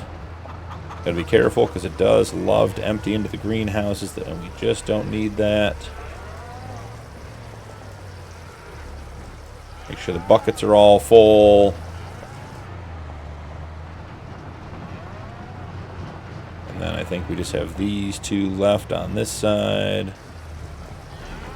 Yep, that one and that one. All done. So our igloos are nice and full. And we are rocking and rolling. Okay. It is topping off the greenhouses, which we don't care about. We do want it empty. Just want to make sure these igloos are full. Water 400. Water 400. Alright, so we are good to go. Alright. We'll park the water truck up over here. Out of the way. Let's go deal with the weeder. Get that back on the trailer. And we will go from there. I think at this point it is going to be mowing time. For this grass field over here. The other grass field, actually, should we do muck spreading first? Probably should do muck spreading and then do the mowing. Now that we have, does not look like there's very much lime going on over there. May have to go double check on the JCB and see if it got stuck somewhere, because from what I can see, there's not much lime going on over there, and it sure feels like we should have more than that. So maybe actually we'll just set this guy to mow real quick, or should we have him spread muck? Why don't we have him spread muck, and then we can go check on the JCB, and that may be about it for this episode. These are getting full. So much to do on the farm. I will get grass planted over there the rest of the day today. We certainly have seen plenty of planting and grass planting at that. I don't think we need to, you know, watch more of that. I thought this field said it was not ready for harvest. Did that change? Okay, we have multiple grass fields to harvest. So the day is young as far as the work goes, but we've seen, like I said, seen plenty of grass cutting and planting. We don't need to watch any more of that. I'm going to get the muck spreader going. We'll go check on the JCB, and then I will likely return the weeder and get to work on getting the rest of the grass work done, and we'll have it all done for you before the next episode. So we will have that done shortly. But before we head out, let's get the JCB restarted and the Fiat over to the new field to spread some muck. So glad we have the Fiat on the farm. Such a great looking tractor. It is absolutely the soul of the realistic cattle ranch. It's a tough little tractor, gets the job done. Excited to have it here as we move forward. So I'm going to get this guy started, and we'll head over and check on the JCB in just a second. Do we have a course over here for manure G3? I assume that's going to have to be it. That sure looks like it. Let's go ahead and get it started. All right. Last thing we're going to do together today is go check on the JCB, figure out why he is not running. As soon as that field is limed, it will be planted with grass, and we will be rocking and rolling from there. Maybe it's a visual glitch. Maybe it just looks like one little strip is done, but sure looks like... No, he's just sitting there. I say sure looks like he's just sitting there on the end, so let's see about getting him started. Probably that's all there is to get to the headlands, and just needs to transition, so let's take a look-see at what that looks like. I would say that's probably it. And we'll snag around here and send him on. Nope. Send him on his way this way. There we go. Yep, just had to transition to the headlands. That's all the center of that field there was that one little strip. And here we go, flying around. So we are excellent on the line. Well, thank you guys so much for joining me today. Got a lot done and still have a lot more to do here in October. We will be getting the grass field planted. We'll be collecting the milk. Have to look at the sales, see if anything needs sold. But really wanted to take the time and do a full shift with you guys under the new realistic livestock update. Very pleased with some of the features. Still think there's room for some improvement there, particularly with, you know, if I can see a sick animal, just let me treat it. You know, I don't want to have to chase it around in different menus and everything else, but you know, I think all that is coming. But very, very happy that we got to update to the newest realistic livestock. Thank you guys so much for joining me today. Don't forget to drop a like and turn on notifications for more videos. Channel memberships are available if you'd like to support my content further, and channel members do get early access to upcoming videos.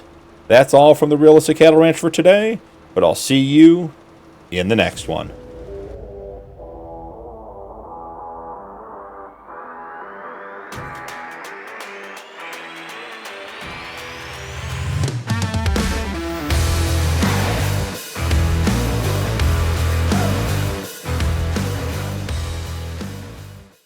Welcome back to the Realistic Cattle Ranch Challenge on Sunshine Forest. I'm BP, and it's time to get to work.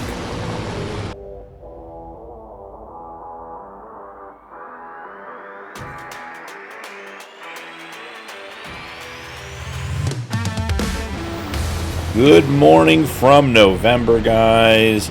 We have, as usual, a whole bunch to get done. I have already done the shift. I've already fed the calves in the igloos and give everyone water. We do need to feed the breeding barn and the birthing barn, but we have bales to pick up in the field from last episode that we finished up. So I figured we'd probably pick those up and get the animals fed with those as well instead of, I guess the bullpen too looks pretty empty, instead of trying to get more stuff out of this shed, which I think I gave all the rest of our hay to the breeding barn last episode, so could be a bit of a challenge. The other big thing we have to do today is, you can look far off in the background, past all the bales on the grass field. That golden rolling field is our soybeans, and it is soybean harvest time. So we're going to get this milk empty, and we have to go back and get the rest of the milk. And I already have the New Holland staged over there. I fueled it up and got it all set and ready to go. So let's leave that guy there. Let's take a quick jog across our wheat field and head over to where the New Holland is staged, and let's get him started, because I suspect with this 8.5 meter header, which is a great header for this size combine, we are going to need to be on the field for most of the day. So get all unfolded and ready to go. Let's get turned on. Let's get squared up. And I think keeping this thing empty is going to be the biggest challenge. And there is the glorious, glorious straw we have been waiting for. I do think we need to do some bedding today too.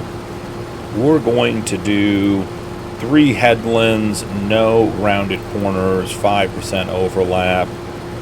Are we starting work on the headlands? Yeah, we should be. Now, I did update the Better Winch mod, so theoretically we should be in really, really good shape. So where's our harvesting?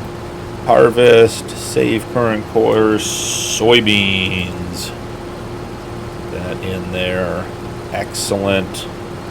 Start him on his way. He's going to get full. That's okay. We know that's going to happen. Just want to make sure we have full speed ahead here. All right. And we are going to have straw for days, which has been the bane of our existence on the cattle ranch, is just having to buy straw. I hate buying straw. It's not even that expensive, but just do not enjoy buying it. So we'll head back out. Let's get the rest of the milk from the breeding pen. Then we'll grab probably the JCB and drive over there with the dump trailer and get that all situated to empty the combine. And then we'll grab the TLX and we will go pick up the bales, get the animals fed. We do have more round bales. So we have square hay bales on the big grass field. Like I say, the original grass field. And then we have round grass bales on the small grass field to be turned into silage for our TMR mixing. So have a couple of different things going on there.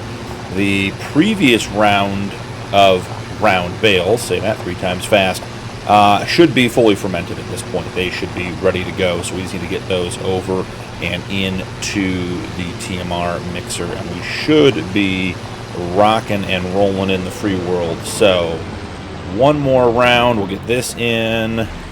While we're doing this, let's grab the JCB and head on over with the dump trailer.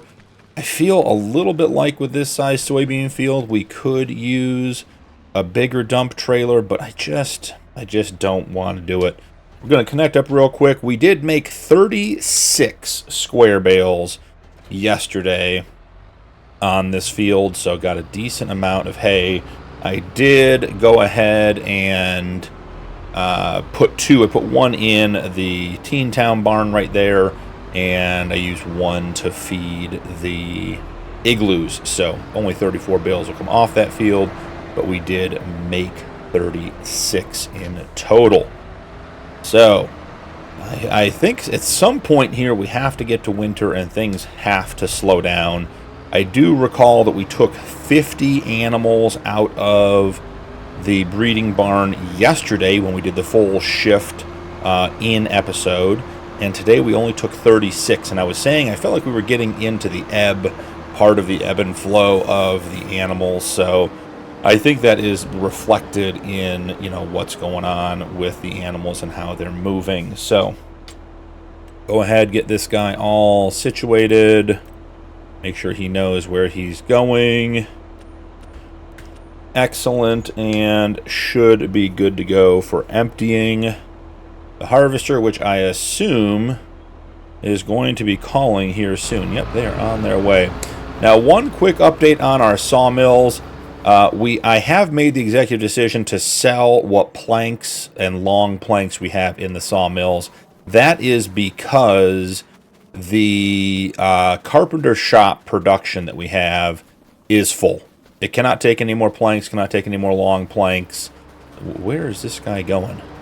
It's at like 99,900 and whatever planks and long planks. So instead of having the sawmills just sit there, we're going to sell what we have in the sawmills. It's not much. I think one had like 10 or 12,000, another had 5 or 6,000. Okay, we're getting in this guy. Where is this guy going?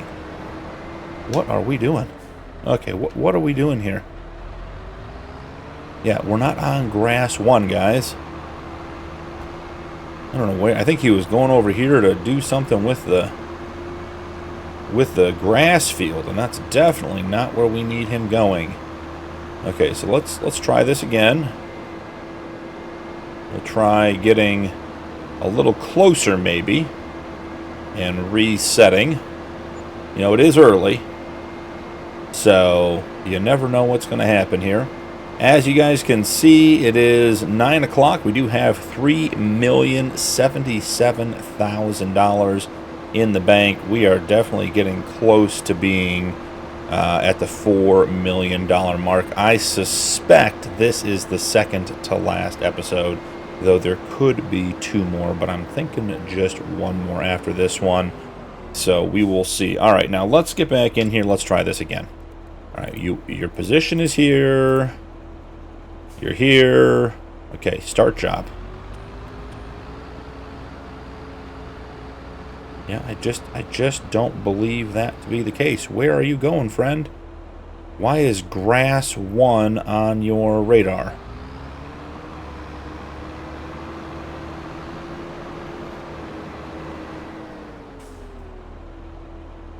Great. And now we're going to destroy the crop because this guy can't figure out what he's doing. All right, moron. That's about enough of that. First off, let's get the cover open. Second off, let's get the harvester emptied so we can keep moving. I can't tell you why. We're going to have to start him out here on the menu. He is being a goofball. All right, so we'll get the 8,000 out of here. We'll send him on his way, and we'll keep things moving. But yeah, this worker has got to be better for emptying the soybeans, because we are going to have a ton of soybeans. Have not even made it. Is that halfway around the headland on the first empty? I mean, I don't think that's even halfway on the headland. So we are prepared to have a lot of soybeans. And we're going to have to be better about emptying for that to work. Oh, do we have more than 8,000 liter capacity in the harvester? 9,028. Nothing to shake a stick at. So we're going to come in here. We're going to do a hard reset. We're going to come in. We're going to clear the current course. So there's nothing in there. We're going to select the field. We're going to select the field position. All right, it has all of that. Field work. And will it let me begin? It will not let me begin. This guy is on the struggle bus today. Collect rack bales, field work. Start job. Okay. Does he not know that he's supposed to collect? Well, we don't really have time to mess with this guy. So we may just have to leave him on the field edge and drive around and do it. It's going to be disappointing if we can't use course play, but we will get through it as always. Alright, so the milk has all been delivered. We're in good shape there. We do need to spread muck on both grass fields, so let's go grab the muck spreader and get this guy started, or at least staged. I don't want to send him out until we have the bales off the field. But as always, it is a busy day on the ranch, so trying to keep things moving. And did we top off the muck spreader when we put it away? I'm going to go with no. We're 96%. I think that's reasonable enough. We know we're going to have to fill it once on the big field. We always do, so if we're only losing 4%, that seems reasonable to me. On another note, I did get the stones loaded up into the trailer from the stone picker. I think we had 19,892 or something. Just under 20,000 liters of stones. We did lease the concrete facility, which produced, I believe, it looks like 10,000 liters or 10 pallets of concrete for us.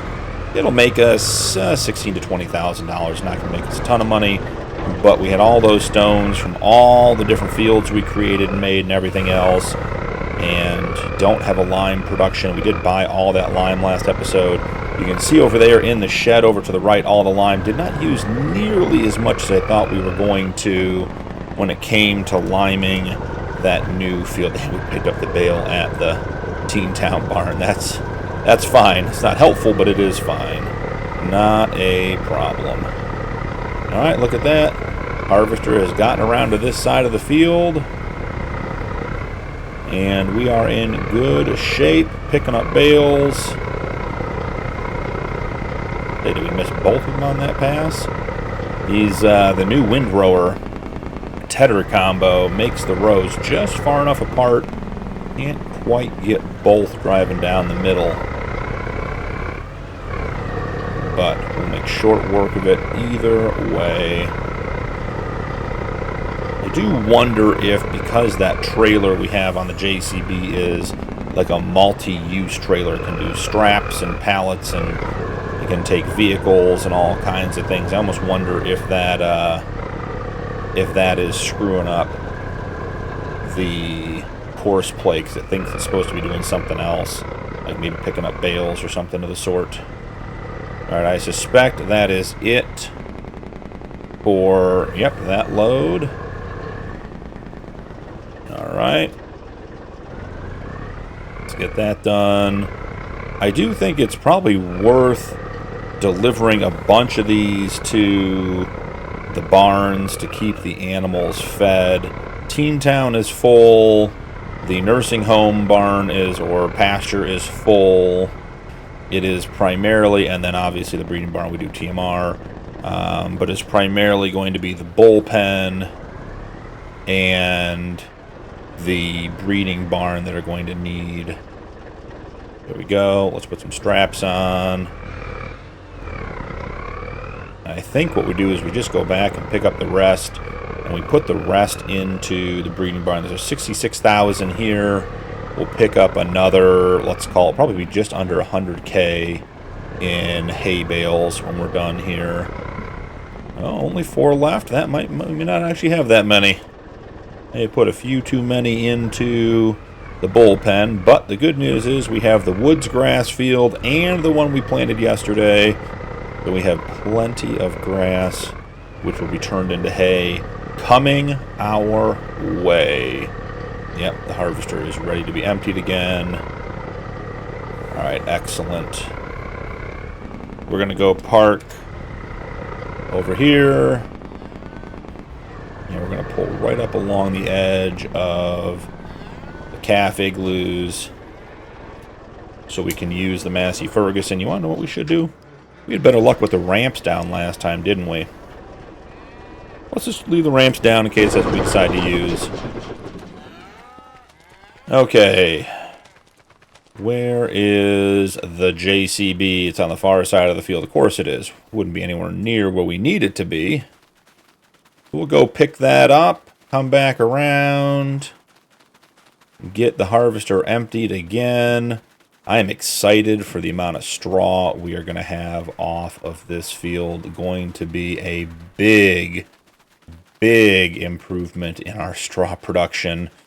And the soybeans, yeah, I mean, when they sell, it'll be a nice price. That's not the primary purpose of the soybeans. They're not here for money making. It certainly will be a benefit, but we really planted it because we needed a crop that will give us straw, and soybeans is the easiest crop because the lack of fertilizer you need to put down for them, and their relatively high sell price. So this is just a crop of convenience to keep the ranch running in regards to straw more so than anything else. And since we already had the combine and the header and everything else, it really is not a big deal. Now note, we are on our second empty on the first headland. We are going to have so many soybeans. It is going to be, it might be ridiculous. It could be a real challenge. All right, get this guy emptied.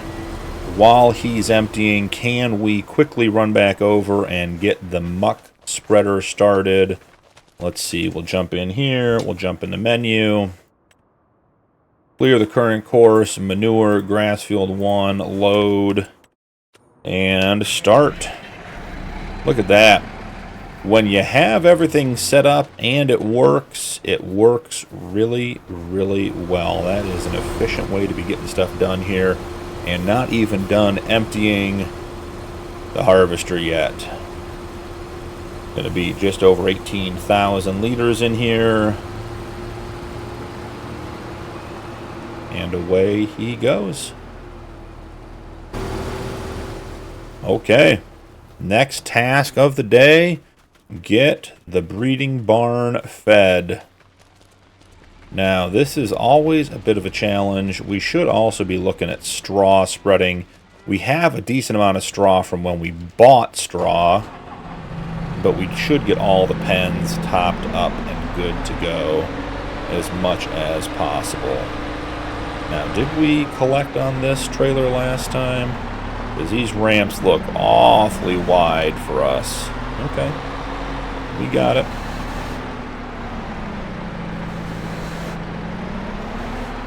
Alright, got to be smooth on the throttle. Smooth operator here.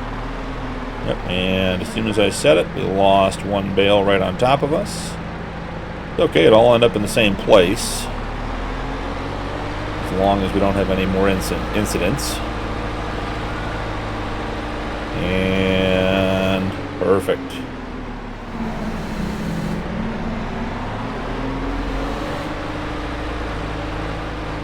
As I said, this barn goes through approximately 70 to 75,000 liters of hay a day in our breeding barn, which is a lot. That's a lot of hay. So we will be downsizing the herd towards the end. We'll be selling off some of the animals just to get to the 4 million. Plus, we kept a lot of animals for the money. So like all the bulls will be sold. I suspect the nursing home will be emptied. And we might clean up. All right, as long as you stay up there, bud, you can be there. As long as that bale doesn't move off the arms, we're good. So, because we have, I mean, last night when I checked, we had 292 animals in this breeding barn alone, and I think close to another 100 in the birthing barn and close to another 100 in the bullpen. So that doesn't include the igloos, teen town, or the nursing home, which puts us way above the 300 cows for the challenge. Now, we're not going to go down to exactly 300 cows, but we are certainly at the point of starting to stress the system a little bit in regards to the size fields we have and the implements we have. Like, realistically, we probably need, took that aggressively. You know, realistically, we probably need a bigger trailer for emptying the harvester. We probably need a bigger, trailer for hauling manure up to the BGA, because we're still taking 2 trips a day up there. So we are definitely at a growth stage on the farm. Hey, I don't care how you come off, as long as you come off. There we go. Got one front, one back. So yeah, I think the ranch is at a really good spot. It is. We are definitely at a point where we would need to grow now. With $3 million in the bank, and would eventually be 4, we have plenty of money to grow. We could buy everything we could ever want and more, and expand. But then you start getting into just really growing beyond what this is and becoming a multi-person operation, or even, you know, quite frankly, needing to go to multi-day months to get everything done. And that's just not how this playthrough has panned out. So I think it's good that we are coming towards the end. When we are, we're at a really good spot in regards to what we have set up and the systems and the equipment and everything else. With the addition of the big grass field and the big soybean field, I think that this could sort of exist forever in its current condition, which is really nice. So those are just my thoughts as we sort of approach the end here. I'm quite certain that the harvester needs to be emptied again. Let's get one more load on the spikes and off the trailer, and then we will go check on that. We may not be able to reach the last one from the deck. We may have to get that last one from the ground. Oh, we got a hay hat. It's not quite touching us, but it is awfully close. You have to shake that one off the back when we get up here. All right, dump it off the back. Come on. There we go. This one down in front. Beautiful. We'll get the last 2 bales off of here just as soon as we go get the harvester taken care of, so we can leave that guy there. I'm just going to grab the JCB from over here, assuming that we're going to need it. Notice that it's 10 a.m. and it is quite shadowy today. It is. The sun is low on the ranch today. Alright, heading on out. Go find this guy now. 2 empties has taken us to 40%. So we're going to get about 5 empties out of the harvester before we fill our trailer. Not a bad ratio. We'll run it back to the silo. Our silo holds 500,000 liters. I do think we have about 100 or 115,000 liters of wheat in there for the chickens. So we have approximately, let's call it 350,000 liters empty in the silo for the soybeans. If we reach a point where we have more soybeans than we have silo space, we will just sell the soybeans today. I can't imagine that's a good price, but let's see. Soybeans. Where are you, soybeans? Top is 1248, and yeah, we're at 600. So we are half the price that we should be getting for these in June. So we'll have to hope that most of it fits into the silo and gives us good value to pick up with in June. So we can go right from there. This guy's actually going to be good to go. I may drive the JCB around the field edge, only because we know he's going to need to be emptied on the other side. And so if I leave the JCB, you can see we're about 100 yards on the third empty from where we were on the first one. So we'll probably make it fairly close to the last empty coming around this side. Each headland pass is a little shorter than the one before it. So if we leave it over here, it'll be less of us running back and forth and a little bit more efficient on getting all of this done.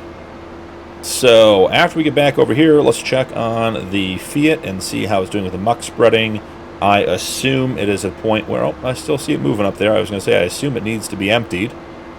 We should not have any problems transitioning from the headlands to the ups and downs or vice versa with the addition of the update to the Better Winch mod, so we should be good to go. Oh, he is making short work of this whole situation. Wow, doing well. Must have about, what, one more pass around the outside?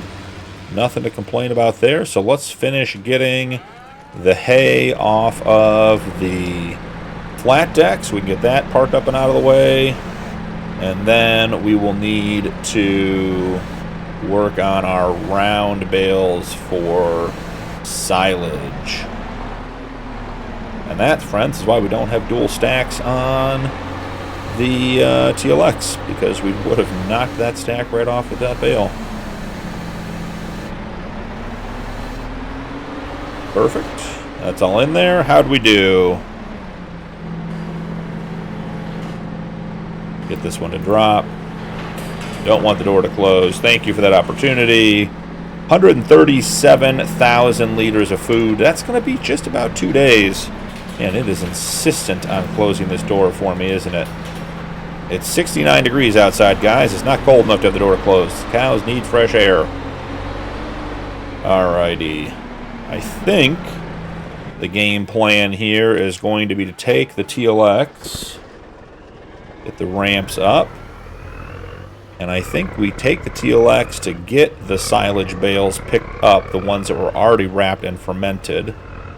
Bring them over here. Oh, interesting. Okay. Crash counter +1. And this is going to be a bit of doing on my part to drive it where it needs to be driven. We'll see if I have the skills. Look at that, guys. Look at that placement on that JCB. That is awfully darn close to perfect. Just about nailed it. Getting our fourth empty. Great news is we can let them empty right there and we can keep on working.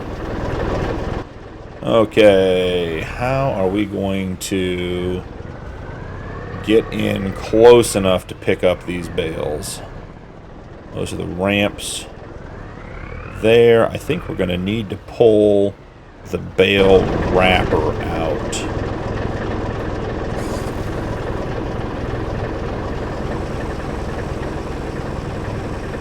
Maybe even move that cedar forward. We'll have to see. Get this guy pulled up here.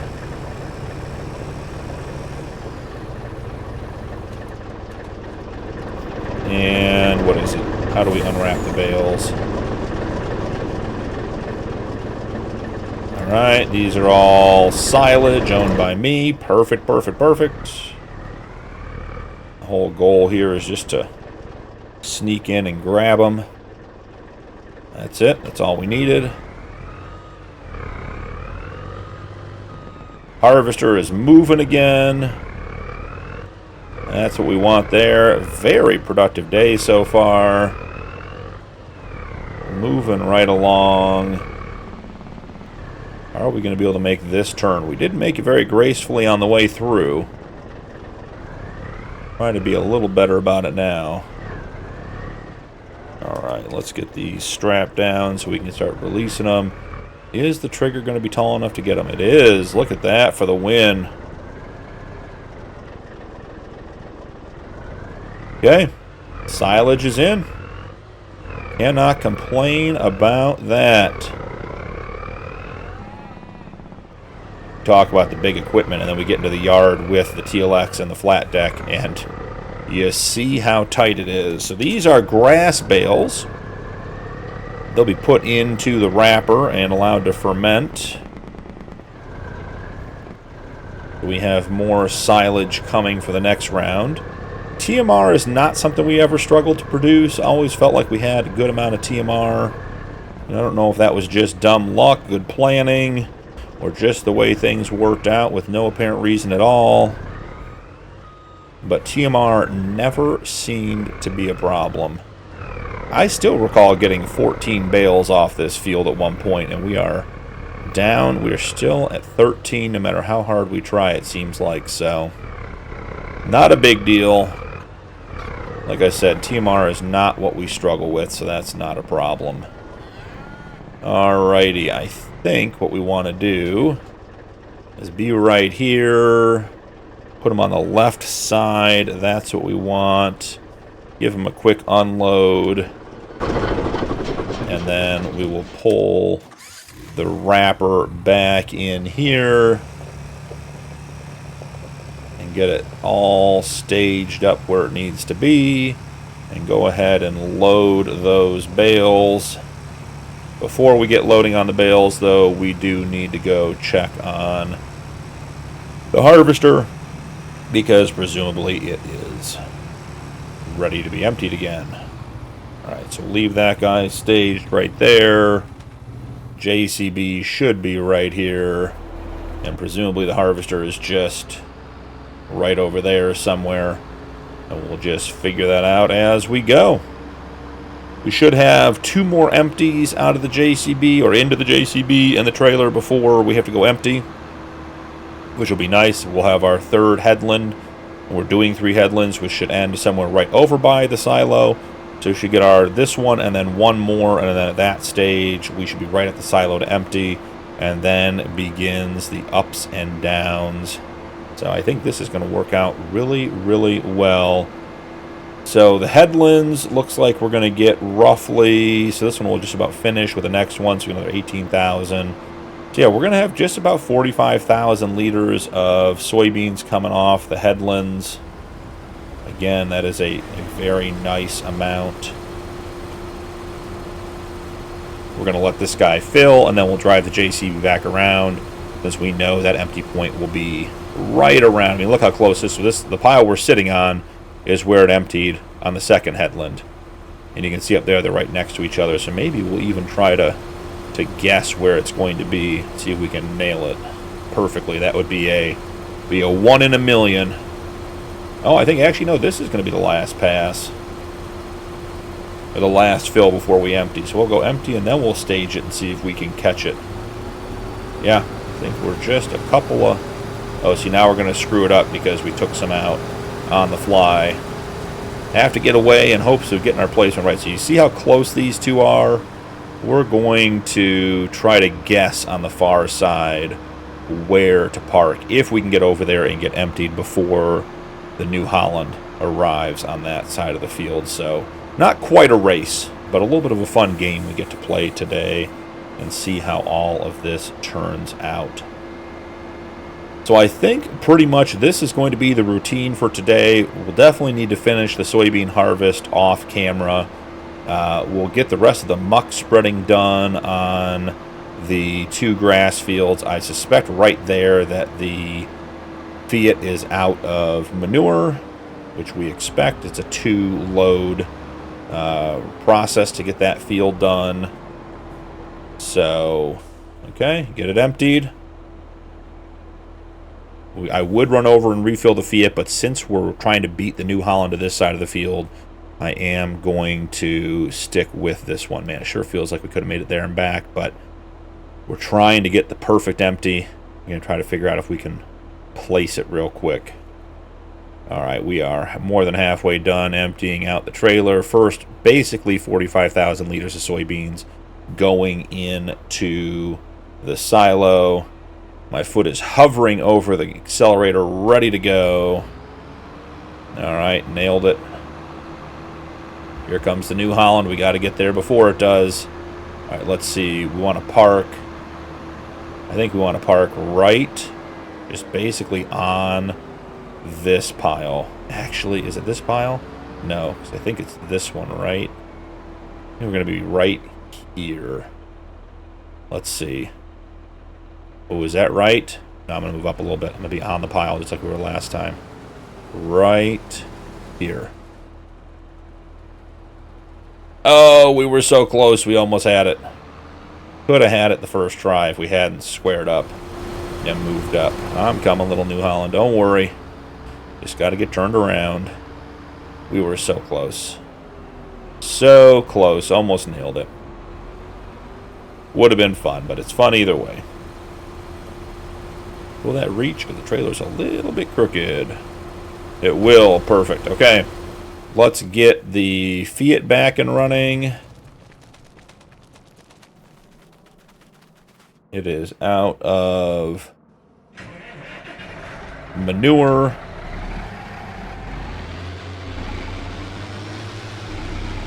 Luckily, we have a manure heap right here, ready to go. Not quite sure this one has enough in it. We might have to swing back to the other one. Let's see. I think it only holds about 8,000. Oh, no, we'll be fine. It holds 12,000 liters. Either way, it's not going to hold 21. It's not that big of a muck spreader.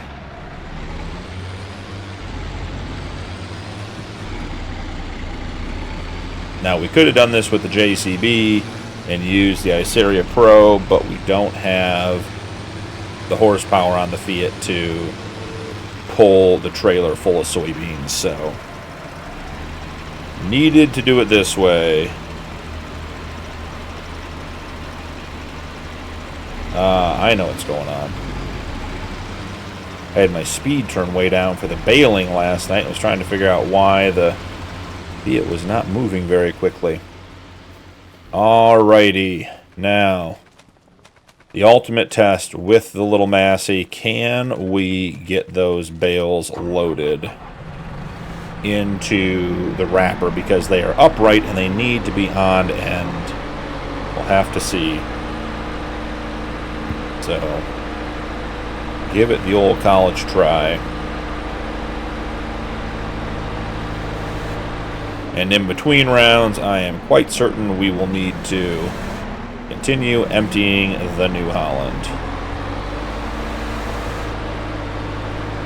Look at my notes, other updates from between episodes. We did sell another round of fertilizer. I'm having to do that just about every episode because the factory only holds 60,000 liters and we're producing over 30 a day. So we would be full and it would stop production. So I think I sold 32,000 liters last night. It did amount to $113,000 in the bank. So that's part of where the money came from last night. Other than that, I think... Oh, I'm reading my notes and not looking where I'm driving. Hold on, guys. Don't text and drive. Other than that, I think we're all caught up. There's the New Holland on the ups and downs. Looking good. Gotta try to get this thing as vertical as possible. Get to fall in properly. Not too shabby. I always have to remember with this wrapper that until the first bale hits the ground, it doesn't start moving backwards, because it needs that pressure on the ground to get it to come forward. Oh, we lost the bale. It feels like the sun is setting, but it is 11 a.m. in the morning. Oh, look at that. Even got one bale to do what we wanted it to do. Not bad at all. Maybe do one more and then we'll go check on the New Holland. Again, assuming that we're going to be sort of at that point. Oh, dropped it right in perfect. No assistance from the game at all there. In our last episode, we will have a bunch of stuff to sell. I think we have eggs to sell. We have our wood products like our bathtubs and our barrels and all that kind of stuff. So we'll have a lot to do running back and forth. I'm debating, getting a big cattle trailer for our cattle sell-off. We'll have to go from there and see how all that turns out. That was a good load right there. That was clean. All right, the New Holland is empty and waiting. And as that is going to be the longest process of the day, we need to keep him moving. Oh, he's starting down here on the ups and downs. Maybe he isn't done. Maybe I just saw him turning around. Let's see. Well, if we're here, we may as well empty him on the fly. Try to keep him moving. No point in driving over here and not emptying him. If we can keep this guy harvesting, that is a win in my book.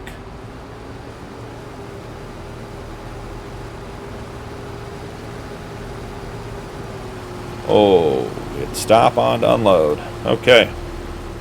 That's fine. We'll let him do what he needs to do. Back over to making some silage for the cows.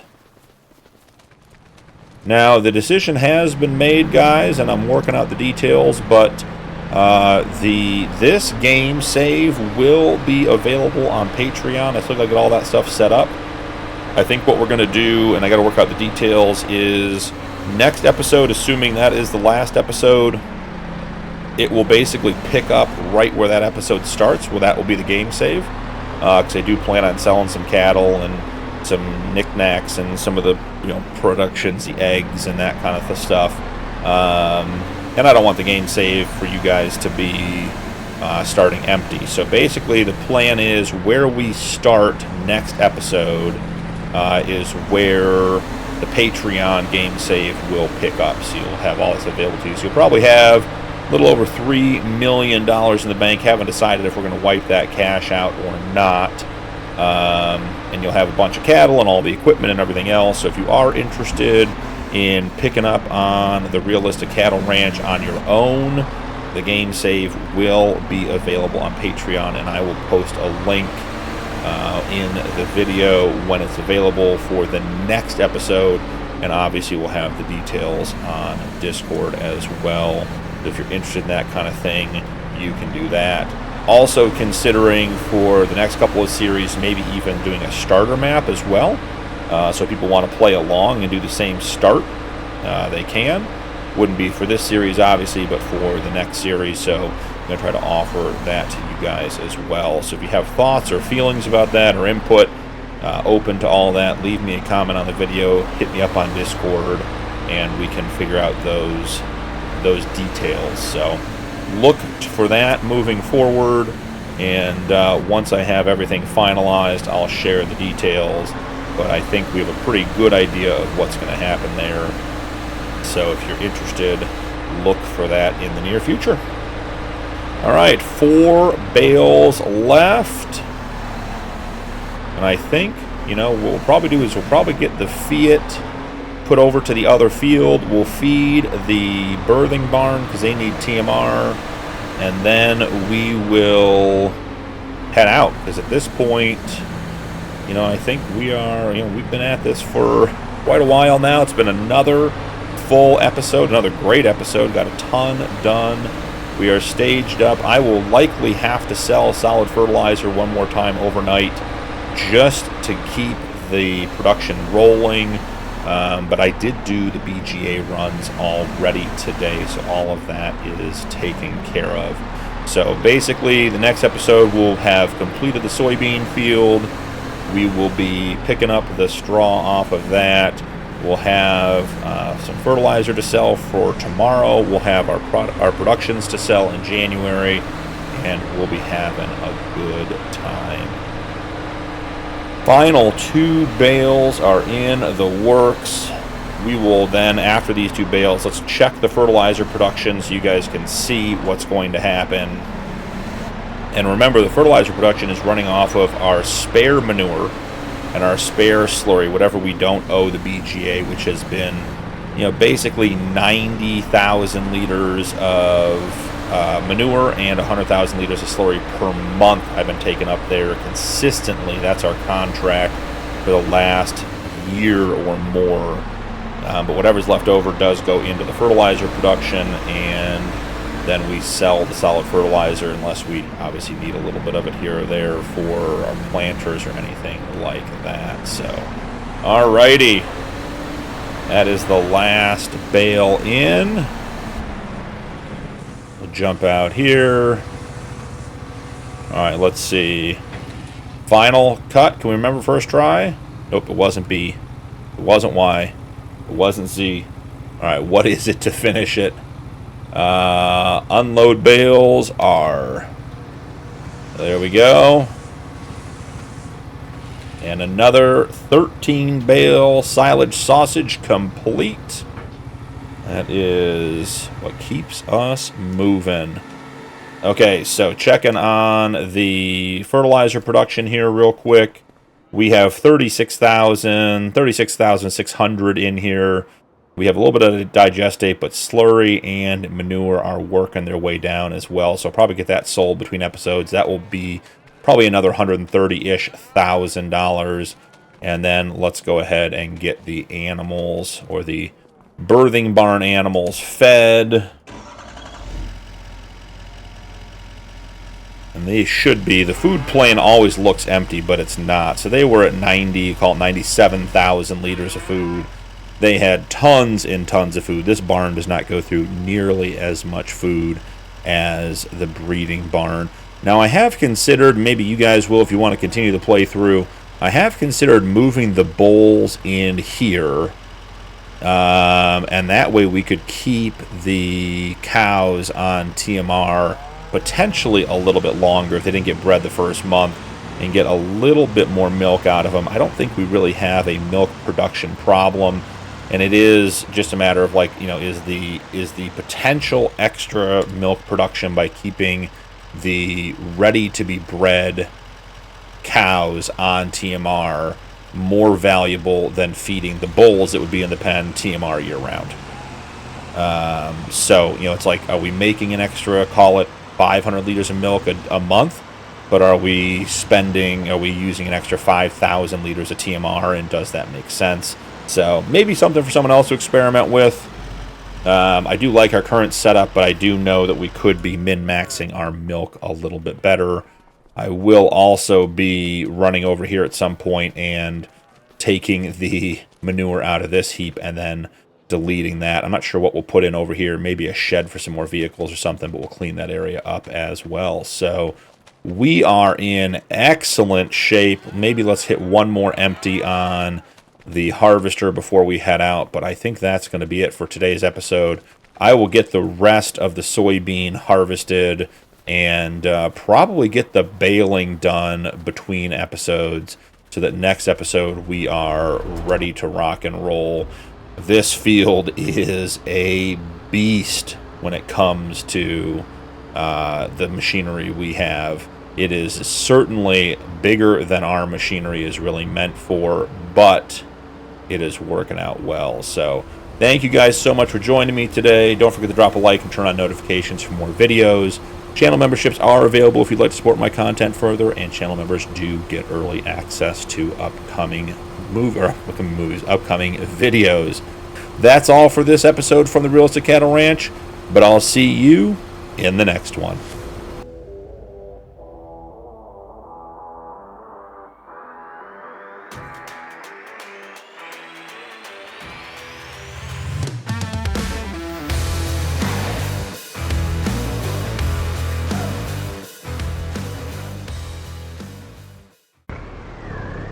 Welcome back to the Realistic Cattle Ranch Challenge on Sunshine Forest. I'm BP, and it's time to get to work.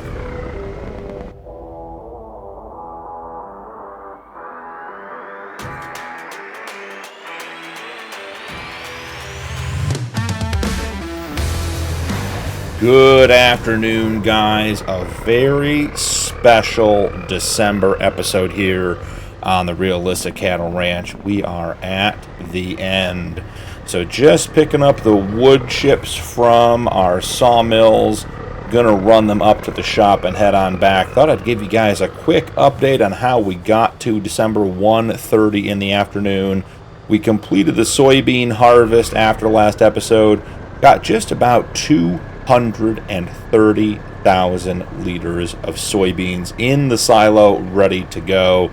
We did sell a load of solid fertilizer, made about $126,000.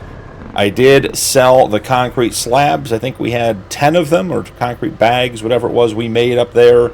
10 of those sold for about $20,000, so not a big deal there. Additionally, I cleaned out our shed, which I'm going to show you guys.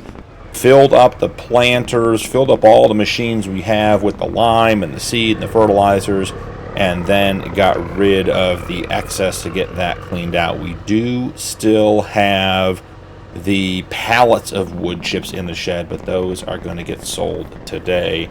As you can see over here on our right, we have a number of wood products to sell as well. So let's check on the price of the wood chips first.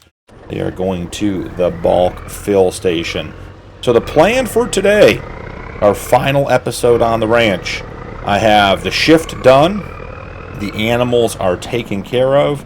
We are basically here to get to $4 million. If you guys remember when we started 60 episodes ago, we had 3 goals in mind: 0 debt, 300 cattle on the ranch, and $4 million in the bank. We've been out of debt for well over a year now, probably even close to 2 years. I have to go back and check the episode and see. But the debt was not a problem. We are, I think, closer to 600 cattle than 300 if I had to guess, but definitely in excess of 500. So we've accomplished that goal. And we're just working on the last one, getting some money in the bank. So, how are we going to do that? Well, we have fertilizer to run. We have bowls to sell. We have butter. Or not butter, I'm sorry, we have cheese, we have buffalo mozzarella, we have our pallets of wood chips, so we have quite a few things to get sold today. We will also be taking a farm tour, maybe even put that towards the end, and just go over everything and where we are and where we're going, because if you guys remember, I am going to make this game save available to you guys over on Patreon. It won't be this exact one you're seeing now. I made a save last night before coming in for today's episode so that you will have all of the animals and all the soybeans and the cheese and all that kind of stuff, so you're not starting with absolutely nothing. But it will be, you know, essentially right here where we start, maybe a little bit different, but basically you'll have all of the things we have going here. So additionally, I have collected all of the milk this morning and got that into the production. I did do our BGA run. We have 2 little fun surprises over here in the field.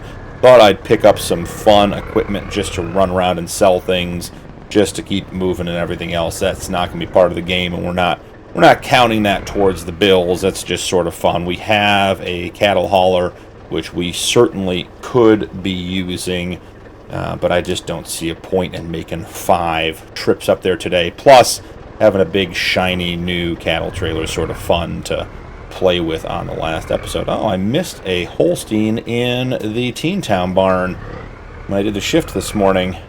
It's so funny how the models don't age up as the day changes. It takes some time, but not a big deal. So let's start here. And this is a modified base game cattle hauler. Got some custom colors, I believe. Do we have? Yep, we have red underglow. Like I said, just having a little bit of fun here. Last day on the ranch. It has been such a blast making this series for you guys. Had a ton of fun doing it, and I'm excited that if you guys do decide to pick up the game save and take it on and continue the cattle ranch legacy, that you guys will hopefully post some pictures over on Discord and share how you take it to the next level. So let's go ahead. We're going to sell all the bulls today. No point in keeping them. There really isn't much to do. I've treated all of the sick animals, so it's not a problem. All right, select all, move selected. All right, we can't move 140. That's why we have the big trailer. Let's see, did we get 100 in here? We sure did. So 140 bulls in the bullpen. I will tell you guys, we'll go through at the end, but we will have 300 cattle on the ranch even after selling all of them. I can show you guys actually on the way out now how we're going to do that. So let me get pulled up here. This is a heavy load for the TLX. That is pedal to the floor, 15 miles an hour. We're 14. We are cruising. So all of the calf huts are full, except for there's one at the back, this one that has just 2 animals in it. The other ones all have 5. So we have 7 times 5 is 35 animals, plus 2 is 37. In this barn, we have 296 animals. We're not selling anything out of here. Plus, Over in the birthing barn, we have another 85. So we are well in excess of 400 animals just between that, the igloos, the breeding barn, and the birthing barn. We also won't be selling anything out of the Teen Town barn, which is another 62 animals. Like I said, I think we're in excess of 500 animals. We will likely sell all of the bulls and the nursing home cows just because there's no point in continuing to feed them. I'm going to run this up to the animal dealer, and I even know where that is for those of you that get the inside joke. I have found it on this map. It did take a while. But I will bring you guys back in for all the sales today. You'll get to see it all. So we're starting with $3,504,264. I'll meet you up there when we sell these animals. See you in a minute. We are pulling in to the animal dealer. Made it up here. Let's get these animals sold. Right about there should do it. We will select all, and we will... Oh, we don't want to buy them. Definitely don't want to do that. We're selling today. Sell selected. $131,000 for the first load of cattle.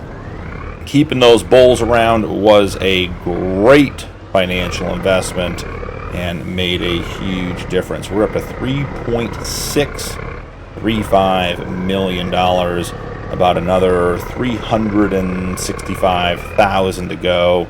We've got plenty of stuff to sell today, so we will get there. I will get you guys back when we're back on the ranch, and I will give you loading up the rest of the cattle. See you guys in a minute. Alrighty, back on the ranch for round number 2. So I was just thinking about how we started with the Teen Town barn straight ahead, and then added the shed where the harvester is, and then we had a couple of the greenhouses and the chicken coop, and that was it at the beginning. And now we've got the cold storage, the other shed at the back for the implements, the dairy here on the farm, the long trailer shed, multiple. We have 8 igloos. We upgraded the greenhouses in the middle. I think we have 4 manure heaps. The fertilizer production, we're on our 2nd silo. We have just so much has changed on this series throughout time. 2 huge barns. I remember we put this barn in the first time. We had a real big barn on the ranch. We started to get some cattle and started to get ahead a little bit. And how our needs have changed with needing so much hay and all of the TMR and everything else. Just, it was quite a journey. We have our little slurry pit back here off the bullpen with their manure heap. Just all kinds of stuff. So, select all, move selected, another 39 animals. Alright, and away we go. Let's go pick up the nursing home animals, which are all of our animals that are infertile or that were not good for breeding, that we were just keeping around to get their value up. Particularly the infertile calves we put in there specifically so that they had a chance to grow and be worth a bit more money. So let's see if we can get the big old trailer swung in here. Lost our underglow lights. I was enjoying those. Alright, let's see. Is that enough to hook it? I don't think it is. We can get it, though. This is why we don't have a full-size cattle trailer on the ranch. Because having this big of a piece of equipment on the ranch is not going to help us. Nursing home, select all. Move selected, another 8 animals. And let's see. They are now empty. So, what was that? 40, was it 39 plus 8? It's another 47 cattle on here. Going to sell just under 150 cattle to start the episode. And that still leaves us with plenty of animals on the ranch. We might have been getting closer to, I don't know, we might have been pushing 600 animals, which was double what we wanted, and would explain why we need so much grass and hay. I remember when we worked with the county and got the bridge put in. This bridge was such an adventure, not only getting it put in the first time, but having to constantly do the maintenance on it. until we got it where we wanted it. Now it's nice and buttery smooth driving over it, exactly what we want. So $3.635 million in the bank. I will see you guys back up at the cattle dealer, and I will likely be leaving this trailer up at the dealership since we won't be using it again. Just wanted to have something a little bit fun for our final episode. Oh, getting up on a couple of wheels there. That's not good. That's even worse. Okay, it's getting crazy. Alright, before anything crazy happens, I'm going to let you guys go. I'll see you at the animal dealer. And here we are. Pull on up. Let's select all. Still on buy. Select all, sell all, another $60,000, and those were some of our sicker cows, so definitely a good value. $3.695 million, closing in on $400,000 to go to reach our $4 million goal. I'm going to head back to the ranch. I think we're going to get the flat deck loaded up and get the cheese and the wood chips and all of the palletized things. There's probably a couple of pallets of eggs from overnight. We'll get all that stuff loaded up and be ready to take it up and get everything sold. I'll probably just see you guys when I have all that stuff loaded, and we're heading up. I'll see you guys in a minute. Well, there are two important things to say in a situation like this. First, pluck the strap and say that's not going anywhere. And secondly is it fits its ships, and that's the situation we're in now. We have so much to sell. So just under 5,000 liters of eggs, 34,000 liters of wood chips, 9 pallets of buffalo mozzarella, and 75 pallets of cheese coming from our cows. So that is a huge load of goods. This is going to be a precarious... You had to see that one coming, right? Alright, I'll get it fixed and I'll see you guys up at the sell point. See you shortly. Well, that was a precarious drive. I'm not going to say I flipped over twice more, but I'm also not going to say I didn't flip over twice more. So, we made it up. Might be stacked a little bit high. Let's talk about where stuff is going. Buffalo mozzarella, you're not going to Goldcrest Valley. We don't sell at that sell point. You're going to the America's Farmers Market. Okay. Cheese, I'm guessing we're going to the same farmers market. Eggs, storage bay, and wood chips to the bulk fill station. So let's go ahead and grab what we want out of here. Let's do the wood chips first. Gonna make a bit of a mess, but let's get those loaded up. Alright, now that we have the wood chips on here, what we're actually going to do now is unload, change the stacking method so that we have a nice low load that'll fit underneath the bulk fill and go from there. So now we'll pull over here and get these sold. Nice and easy. Maybe? Can we not sell? Oh, I bet we can't sell because they're in pallets. Bulk fill. Bulk might have been the operative word there, giving us a hint about that. But you know where they will sell? The sell-all. You know who's not worried about it? Me. Alright, another $17,000. Well, almost $20,000. $19,500 there. Got that done. Alright, we should just do the eggs real quick while we're here. And then we can take the rest over, and then we gotta head to the carpentry shop. Eggs, that's what we want. Beautiful, wonderful. 3.715 million. Getting closer as we go. But now might be a good opportunity to talk a little bit about the realistic livestock mod, which was at the center of this playthrough, and really, you know, sort of the reason I decided to do it was to explore that mod. I'll start off, and just, if you want my feedback is it's a good mod. If you're looking to enrich your husbandry play and just make the game more, give it more depth, give it more enjoyment, involvement, really have to actually work for things. It's a great mod. Aero has done a fantastic job of bringing in features and updates and making it work, and I think it's very hard to say that he's done anything but a great job.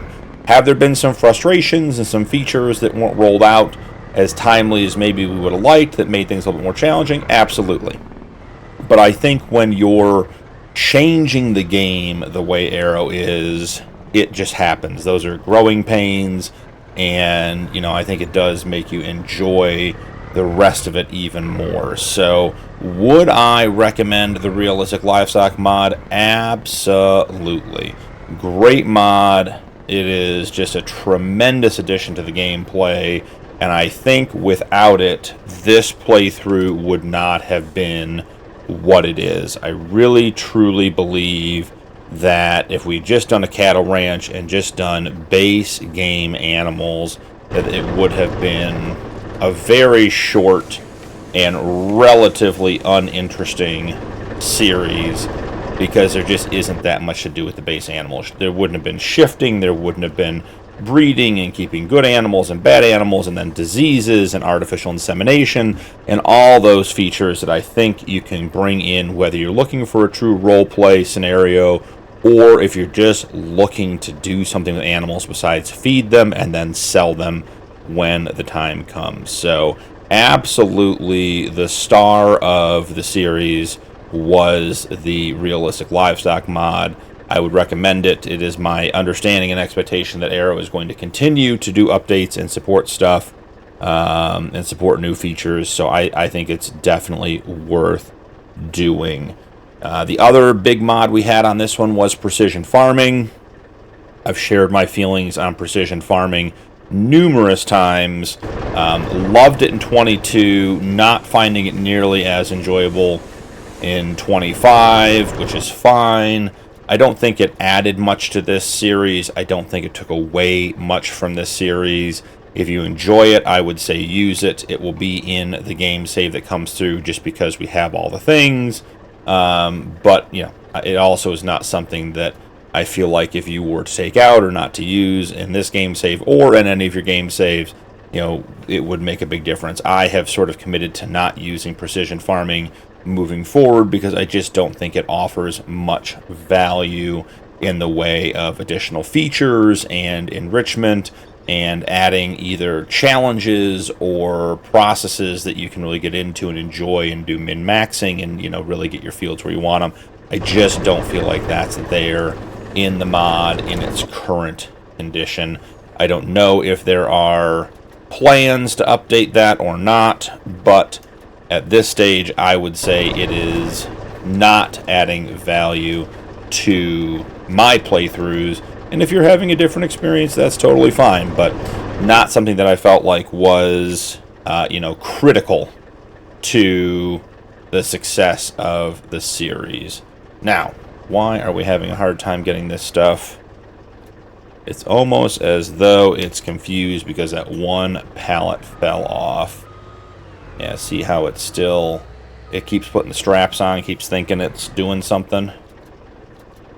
And now it won't turn it off. There we go. May have gotten a reset, we'll see. It does not like when pallets get stuck. Nope, won't do it. Alright, I'm going to reset the trailer, and I'll be right back. Got the trailer reset. Coming back in to get the rest of this stuff. Just looked up, didn't look when we sold the cheese. 3.986 million. We are all but there, ladies and gentlemen. It is going to be an easy trip to $4 million. We'll get the rest of this stuff sold, and we will be there. And we still have a couple more barrels. There go the bathtubs. Yep, there we go. Everything is on the trailer. So we could sell this all individually, but there is no point. We'll take this right to the sell all, and we will have reached our $4 million goal. Still have Let's see. Still have fertilizer to sell. Still have soybeans we could sell. So absolutely more money in the bank there. But we have $4,080,000 and have achieved the trifecta of goals we set in episode 1 and achieved the Realistic Cattle Ranch Challenge. So that was very exciting.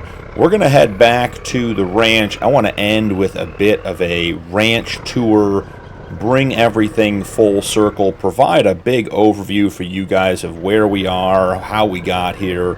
And also, if you are looking to, pick up the game, save, and play, I want you to have a good intro for what you're getting into and sort of the process. So, the last probably 5 or 10 minutes of this episode will be the history, where we've been, how we did it, and then where we are headed to from here. So, I appreciate all you guys enjoying the series. This episode will be coming out, I believe, the week of Christmas, which will be fun and exciting. And in wrapping up this episode, we will also be preparing for a brand new series as well.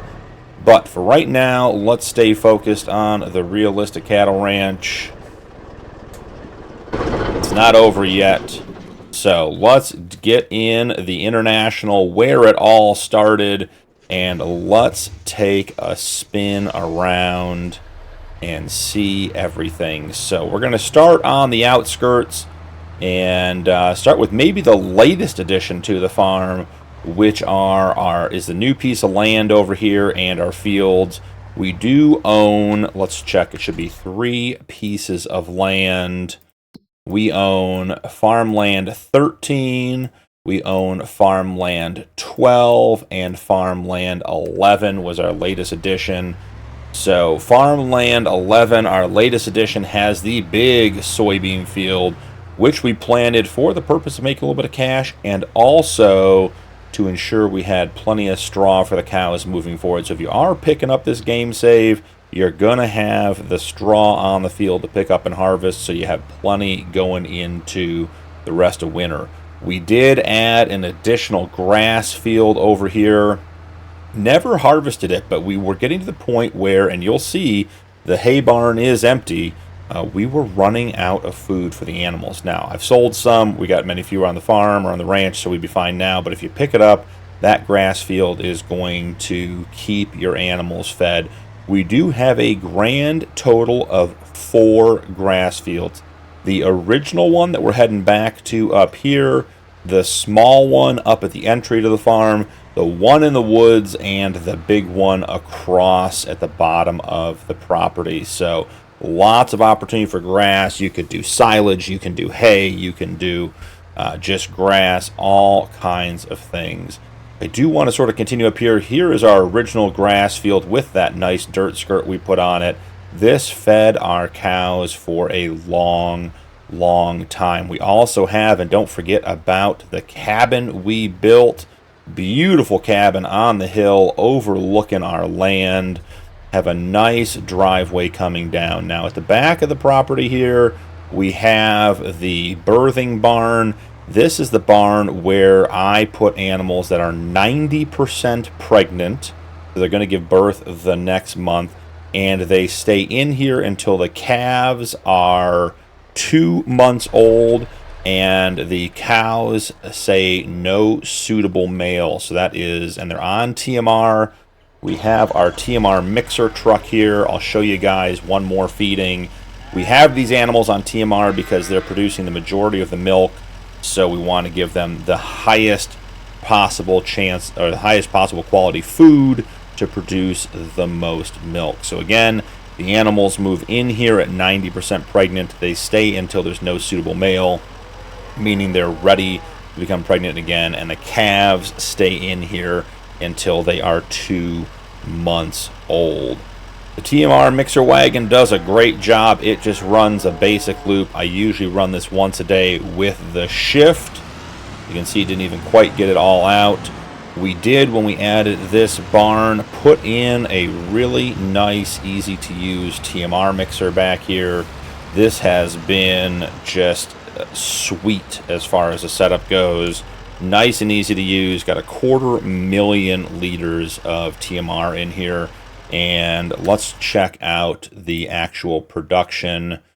So we have, let's see, 32,000 liters of silage, 47,000 liters of straw. So we're missing some hay for more TMR.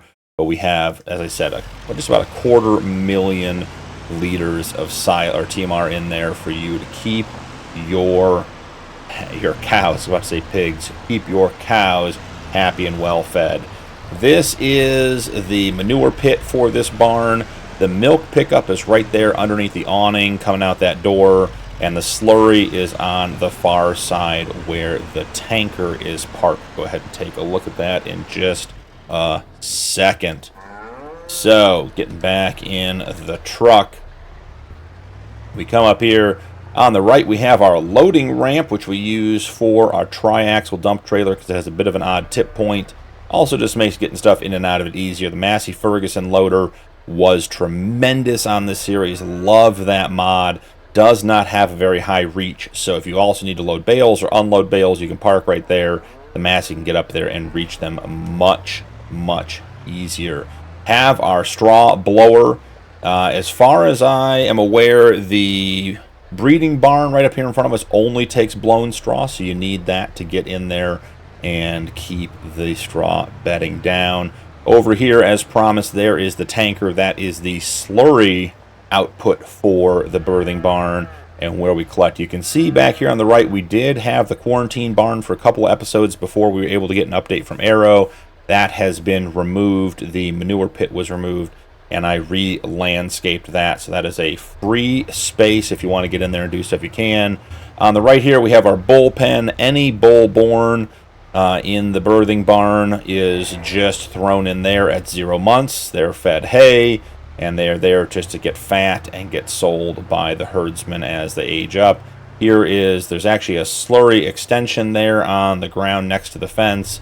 There is the manure heap, and then you have your slurry tank, so you can pull it out here. And that is pretty much the back of the farm. Heading up to the breeding barn, this is the main barn. As I said, almost 300 animals in here. I do rotate the bulls about once a year. The herdsman is set up to continue buying animals, including bulls, keep the breeding stock alive. This barn goes through about 75,000 liters of food a day. So hay. So if you're running it, you're gonna need a lot of hay in here. The manure heap is over there to the left. You can see it is chock full, even though I have already run manure for the day. There is the slurry pipe sticking out the side, as you can see, ready to go. And I keep the herdsman stick right there on the ground. I'll show you guys. Let's jump out of the truck. I leave it right here so I always know where it is, and I can go grab stuff, because with the curb there, it protects it from vehicles running over it. But that is where the herdsman stick lives for me. We have 8 calf igloos. They hold 5 calves each, and you need to put food and water in them every single day. We do continue to have the hand tools. We have the barrel you can use to fill the water. We have the cart that you can use to bring the bale around, just unstrap it, and it will feed them. You can also do it by hand. The igloos are great. You come over here where it says Lizard Farming, hit the trigger, and the fence comes back for mucking it out. There is manure in each of them, and they do take straw bedding. So that has to be done pretty regularly. In the shed attached to the straw blower, this is where you'll store your bales and your other goods, such as, fertilizer, seed, that kind of stuff. I think it has a 500 unit capacity. A couple of attachments for the Massey Ferguson. That thing is an absolute beast. Love the Massey Ferguson here on the ranch. Did so much work for us. You've got a bucket, you got bale forks, you got pallet forks. And actually have 2 buckets depending on which one you want to use and how narrow you get in there. We did upgrade to the New Holland, got the harvester. The header is now behind the cold storage, the red building behind there or right in front of us. Looping this way, we do have Teen Town. This is our original barn. When the animals reach their second growth stage in the huts, when the calves get to this size, they get moved in here, and they get moved back to the breeding barn once they're eligible to start breeding. The slurry pit, or the slurry outtake, is right there, the little pipe sticking out. Jump out and show you guys. Right here. And the manure pit attached to that one is over there. This barn does not produce a lot of manure, but that is a-okay. Nursing home, this open pasture here, it needs water and food. It does not do slurry, does not do manure, does not do milk. And it does, that's where we put all the animals that are infertile. Heading down here, we have our new silo full of soybeans and wheat to keep the animals fed. You have your fertilizer production for the excess manure and slurry, and also the digestate from the BGA.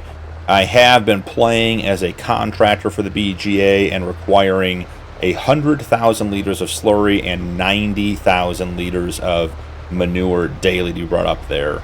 Here is our implement shed all put together. I put things in the order I use them. So you mow, you ted, you bale, then you refertilize. There's lime in there if you need it every once in a while. We have our planter. There's the big JCB and the rock collector. The red roller over here is a field roller. Does a great job. Have a 8-meter plow. I think it's 8 meters, might be 9. You can see the Tony winch on the ground there for pulling trees. This thing is great. Definitely a keeper. Want to use that. And then we have our repair shop here for doing all the repairs. There's the header for the harvester. I have a bunch of bales ready to go there to make more TMR when they become silage. And we kept our 2 seeders that worked really, really well for us. Cold storage is for eggs and cheese if you want to bring it over. We have our dairy production here. Put the milk in on the backside, and you get your cheese and your buffalo mozzarella out of there. You can see there's the pipe coming out to dump it into. Do have a fuel tank, and not a whole lot left in there at this point. Used almost all of it getting through the series. We do have our 2 greenhouses. They are now on automatic watering, and they just produce lettuce and sell every day. The green tanks there are an open water source, a free water source for keeping the nursing home pen and the calf huts full of water. Our chicken coop, I rotate that through and pull the roosters out like 2 or 3 times a year. Sell all the roosters, buy new ones, put the feed in. Oh, we got an escapee over there got out and not as unhappy with his decision. So that's the way the cookie crumbles. This is the round baler. I usually use this small grass field for the silage bales, so it just lives over here. We have our wheat field on the other side of the road over there, our second wheat field right here. Little access road we cut in to head to the forested part of the map. So when we come down here, you have our in the woods grass field, which was a small addition when we need just a little bit more grass and hay. Probably this needs to be extended. I had been doing a little bit of maintenance tree work, just slowly opening up the area over here, cutting a couple trees down every episode to keep the carpentry filled. So I have left this sawmill for the next owner. If they want to cut those trees down in between, put them in, and either sell the wood or whatever they want to do with it and expand the grass field over here, might not be a bad option overall.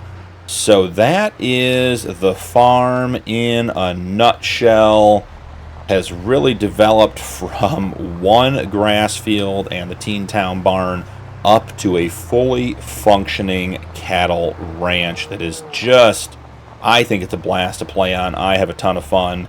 If you're into the routine of husbandry and taking care of the animals and managing them, this is definitely the type of gameplay you're going to be looking for. So heading off property, we already mentioned it, but we did work with the county and put this bridge in, which makes a significant difference in getting to town. So we take the road up here. In town, the town has actually developed quite a bit since we got here. Several productions up here. Now, we don't own any of the productions. Is that true? I think we actually own do we own the carpentry or do we lease it? Let's take a look at that. Hang on here real quick. Looking at productions. I think we own the carpentry. but we are leasing the BGA. Oh, we get to see the train one last time. So coming up here, crossing the tracks without getting hit by the train obviously is the goal. These productions were put on the map as map owned, so you do own the carpentry, but the farmers market, the BGA, and the concrete plant are map owned. You can lease or you could purchase those, up to you, depending on how you want to do that. But they have been a nice addition, adding a couple of sell points. Have the farmers market here on the right. This is the carpentry here. I'm sorry, farmers market on the left, carpentry on the right. And then looping out over here, we have our concrete plant, which we needed to complete the cabin. So if you want to do constructibles between the carpentry and the concrete plant, you should be good to go. We put in our local co-op BGA about mid-series. As I said, I've been playing as a contractor, required to bring one full slurry tank, which is 100,000 liters, and 2 dump beds of manure for 90,000 every single day. And you can use a digestate from the BGA in the fertilizer production if you would like. Other changes we made to the map: we added a bulk fill up here at the store, so if you want to come buy your goods in bulk, you can. You can also use this as a sell point. And we cut a rear exit out of the yard back here and put a sell all in. The shop does have a telehandler for loading. The forks on there do have straps, so you're good to load just about anything that isn't just absolutely massive. So that is the rundown of the Realistic Cattle Ranch, guys. It has been an absolute blast playing this map. Sunshine Forest was a tremendous map for this playthrough. Could not have picked a better one. Very, very happy with the map. It worked very, very well. As far as all the other things, it was just watching the series grow, watch the ranch grow. Being at the point we are now is amazing based on where we started. So it has been my pleasure to bring this series to you guys. I hope you enjoyed it as much as I did. The game save will be available on, or is, depending on the time you're watching this, will be or is available on my Patreon page. If you want to pick it up and continue the Realistic Cattle Ranch on your own, you absolutely can. So thank you guys so much for all the support, all of the comments, all of the interaction on this series, all the feedback. I try to get into these mods. I received some just great insight into the Realistic Cattle Ranch mod and some other things from you guys, which has been so helpful on this series. Really an exploration of the Realistic Livestock mod that has shown it to be a really, really well done and exciting mod for farm sims. So for the very last time from the ranch, thank you guys so much for joining me today. Don't forget to drop a like and turn on notifications for more videos. Channel memberships are available if you'd like to support my content further, and channel members do get early access to upcoming videos. This is the very last goodbye from the Realistic Cattle Ranch. Thank you all so much. It has been my pleasure and my privilege to do this for you guys. But I will see you in the next one.